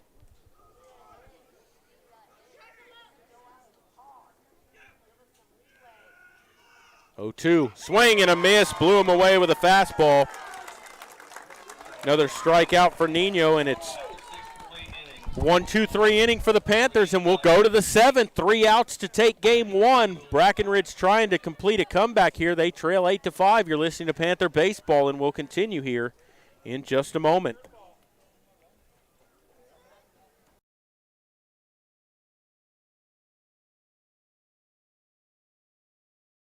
Why buy a used car when you can buy a new car for less at North Park Chevrolet, San Antonio's highest-rated Chevrolet dealer? Get low posted pricing on the 2021 Equinox, posted at $19,999. The 2021 Traverse, posted at $28,999. The 2021 Silverado, posted at $30,999. Or get $17,000 off the all-electric Bolt. Experience Chevrolet, the North Parkway, 10 minutes outside Loop 410 in Castroville, or at npchevy.com.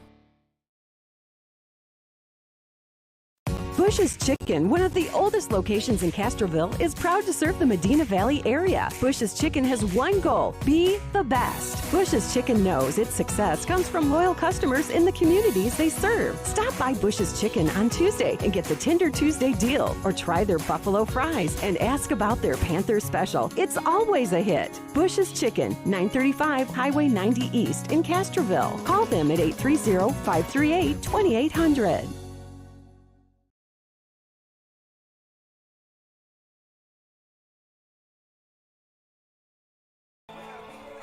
We go to the 7th here at Medina Valley. Javi Gonzalez has warmed it up.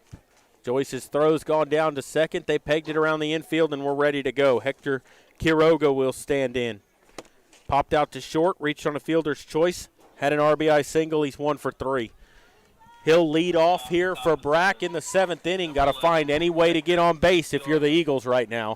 They trail by 3, and if you're Javi Gonzalez, just got to find a way to get outs. He really settled into that last inning. We'll see if he can carry that over. Yep, he did. He pitched well last inning. Like you say, he needs to carry it over. Panthers have the momentum right now. They need to start out with some strikes. First pitch of the 7th on the way. Swings and pops it up high on the infield. Left side, shortstop Pardo calls for it, makes the catch. 1 pitch, 1 out here in the 7th. Good momentum breaker. 1 pitch, 1 out. You're down to your last 2 outs now, Jared. It'll bring up Caleb Contreras. Lined out, walked, had an RBI single. He's 1 for 2. Nobody on, 1 away. Right now, your tying run still in the dugout. You need to keep him there. Swings and lines 1 up the middle. Little soft pop-up. Pardo makes the catch on the second base side of the bag. Yep. And there's 2 down. 2 pitches, two outs. They're up there ready to hit, but Gonzalez has managed to get him, and that'll bring up. This is actually Nino, Rudolfo Nino, and he singled his only time in. He's 1 for 1. Pop-up brings up number 7, Rudolfo Nino. And he's their last hope here in game 1 at the moment. Nobody on, 2 down. Gonzalez needing 1 out. High, a ball, 1-0.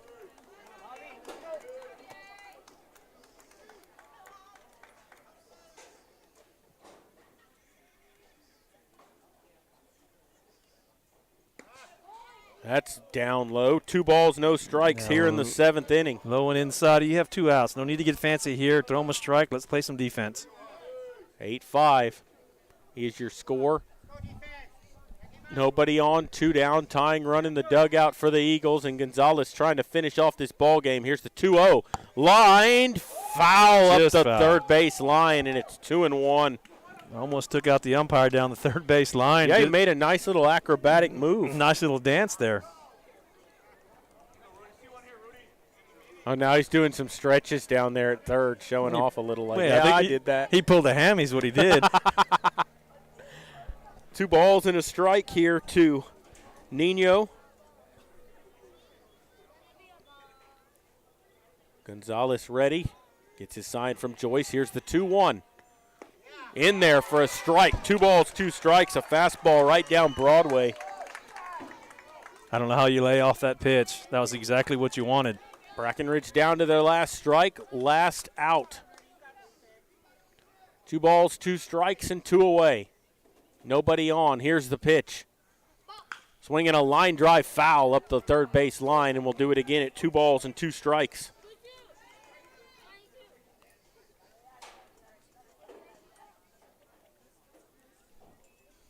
Game 2 of this series tomorrow at 10 o'clock at Burbank High School. It's going to be an early start tomorrow, and I'm kind of glad because it's supposed to get pretty warm tomorrow. Yes, supposed to be in the triple digits up to around 103, 104, I believe. 2-2 on the way. Swing and a miss. He struck him out in the ball game, and the Panthers take game 1 of this best-of-3 series by a score of 8-5.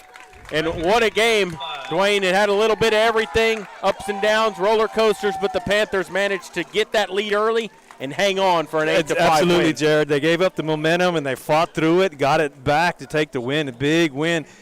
Brackenridge was not going to go away. They had a couple innings there in the middle where they played some really good ball and got in the game.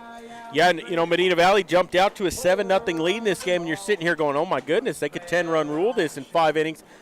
Brackenridge didn't lay over and go away. They put up 2 runs in the third. They put up 3 more runs in the 5th inning, made it interesting. Yeah. They had the bases loaded with 2 down. They had the tying run at first, and Gonzalez came in and managed to get them out of that jam and strand that tying run. Well, you're up 7-0. You let them score 5 runs. What you've done is you gave them a little bit of hope for tomorrow, yes, exactly. that they can hang with Medina Valley. So they're going to go back with their heads up, and they're going to try to regroup and play some good ball tomorrow. They're not going to go away thinking that they can't hang with Medina Valley. Yeah, so that's exactly right. Let them in the game, and that's not necessarily a good thing there. Well, and the thing is, they're the district champion in their district for a reason. They were 15-1 in district for a reason.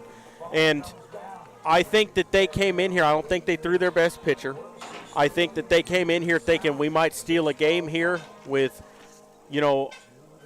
our number 2 or number 3 pitcher, and it didn't happen here. But I think they probably feel good about their chances going into tomorrow. But the thing is, is even if they win game 2, if you get to a third game, anything's possible. Yeah, and that third game is going to be immediately after the first game tomorrow. Yes, so it could be a long day tomorrow. And I will not be at those games tomorrow. I think Dwayne will be there with either Maury or Jeff. I will call the game tomorrow either with Jeff or maybe David Burris. We're going to pull him out of retirement from last year. Yep, and so Dwayne will be there with the call of those games tomorrow. Hopefully one game for Medina Valley to move on. But game 1 here tonight, 8-5, your final. We're going to take a break and come back with the final totals. You're listening to Panther Baseball, and we'll continue in a moment.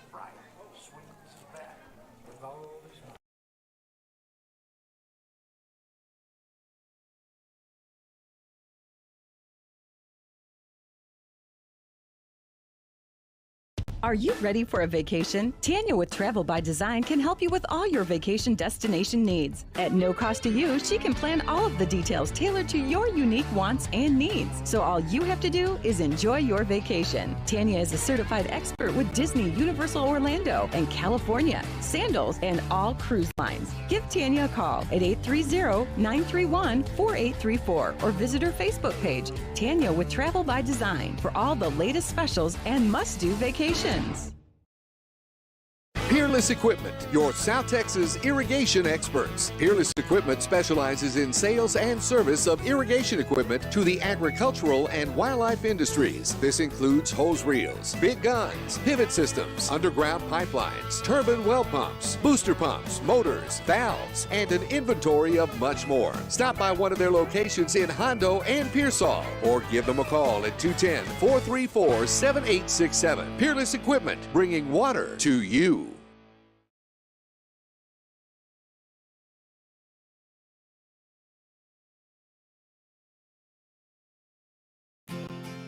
Medina Electric Cooperative was built by this community more than 80 years ago to deliver safe, reliable, and affordable energy. We are proud to serve this community beyond the power lines. You can find us supporting your kids' Little League, sponsoring school events, hosting safety presentations, and more. We're honored to belong to this community. Keep up with Medina Electric from the power lines to the sidelines on social media or at medinaec.org.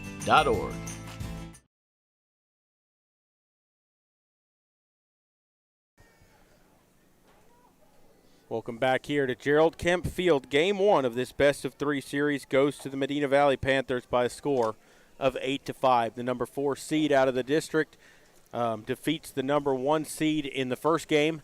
But remember, there's 2 games tomorrow, and it's a whole new day. And they're the district champions for a reason. Medina Valley got a big win here this evening, but they're going to need a big effort tomorrow to finish out this, because Absolutely. It's not easy to close out a district champion. Coach Herb rolling the dice again, Jared, throwing one of your non-starting pitchers out there. And worked out for him. Yep. Joyce goes on the mound, gets a real quick 7-0 lead, does what they need to do, had to use a couple of other pitchers, didn't throw a whole lot of pitches. I don't know how they stand for tomorrow, but he still has a lot of aces in the hole for tomorrow now. That's the nice thing. On the other hand, Brackenridge probably burned 3 pitchers tonight. Yep. Yeah, they did, but, in not knowing much about them, being a district champion, so they've got to have some – I would think so, too. They've got to have a good pitcher tomorrow. And, final totals look like this. Medina Valley, 8 runs on 6 hits. They commit 2 errors. They leave 5 on base. The win goes to Whit Joyce tonight. For Brackenridge, 5 runs, 8 hits, 2 errors. They leave 6 on base, and the loss goes to Arturo Parra. And the Panthers, with this Game 1 victory, I'd like to say that the girls' softball season came to an end tonight. They lost 11-1 to Georgetown up in San Marcos earlier tonight. Lost an extremely good team. Yes, they did. And but there's a lot of young players on that team, so they've got something to look forward to. They've got a lot to look forward to, and I will say this: there is a group of girls coming out of Little League that's really going to hang with some of the varsity players next year. Yeah. So it's going to be real exciting the next few years for Panther softball. And also Medina Valley here hoping to win one game out of hopefully only one game tomorrow. Yes. But if there's 2 games, you just got to win 1 out of the 2 and move on to the next round of the playoffs. But, good game here tonight. Panthers jumped out to a 7-run lead. managed to hold on, made it. It was 8-5 was the final, but the Panthers led in this one from start to finish. Well, they're gonna need some good pitching tomorrow, and they're gonna have to hit better tomorrow. They're going to have some timely hitting tomorrow. Yep. We've seen the Panthers do that over the course of the season, 2-out hits. They're going to have to do that. It seems like the little slump that they were in, they've come out of a little bit, and hopefully that continues into the game tomorrow. That game tomorrow is at Burbank High School. It's at 10 o'clock in the morning. We'll be on the air around 9:45, 9:50. Dwayne Garza will be there with the call. I won't be there tomorrow. It'll be Dwayne and Jeff, Dwayne and David Burris. Somebody will be there with him to do it. But good luck to the Panthers tomorrow, and hopefully I'll be back here next week doing the game. Absolutely. Next round. So, I'd like to take this chance to thank all the sponsors for making it possible to bring you these games here on the Medina Valley Broadcast Network. Without you guys, these games would not be possible. You guys stick with us through football, basketball, baseball, softball, and, very fortunate to have a community that's able to support like this and do these games and bring these broadcasts to the Medina Valley Broadcast Network. For MVBN, for Dwayne Garza, I am Jared Lucky saying good night, God bless, and we will see you tomorrow when Panther baseball continues.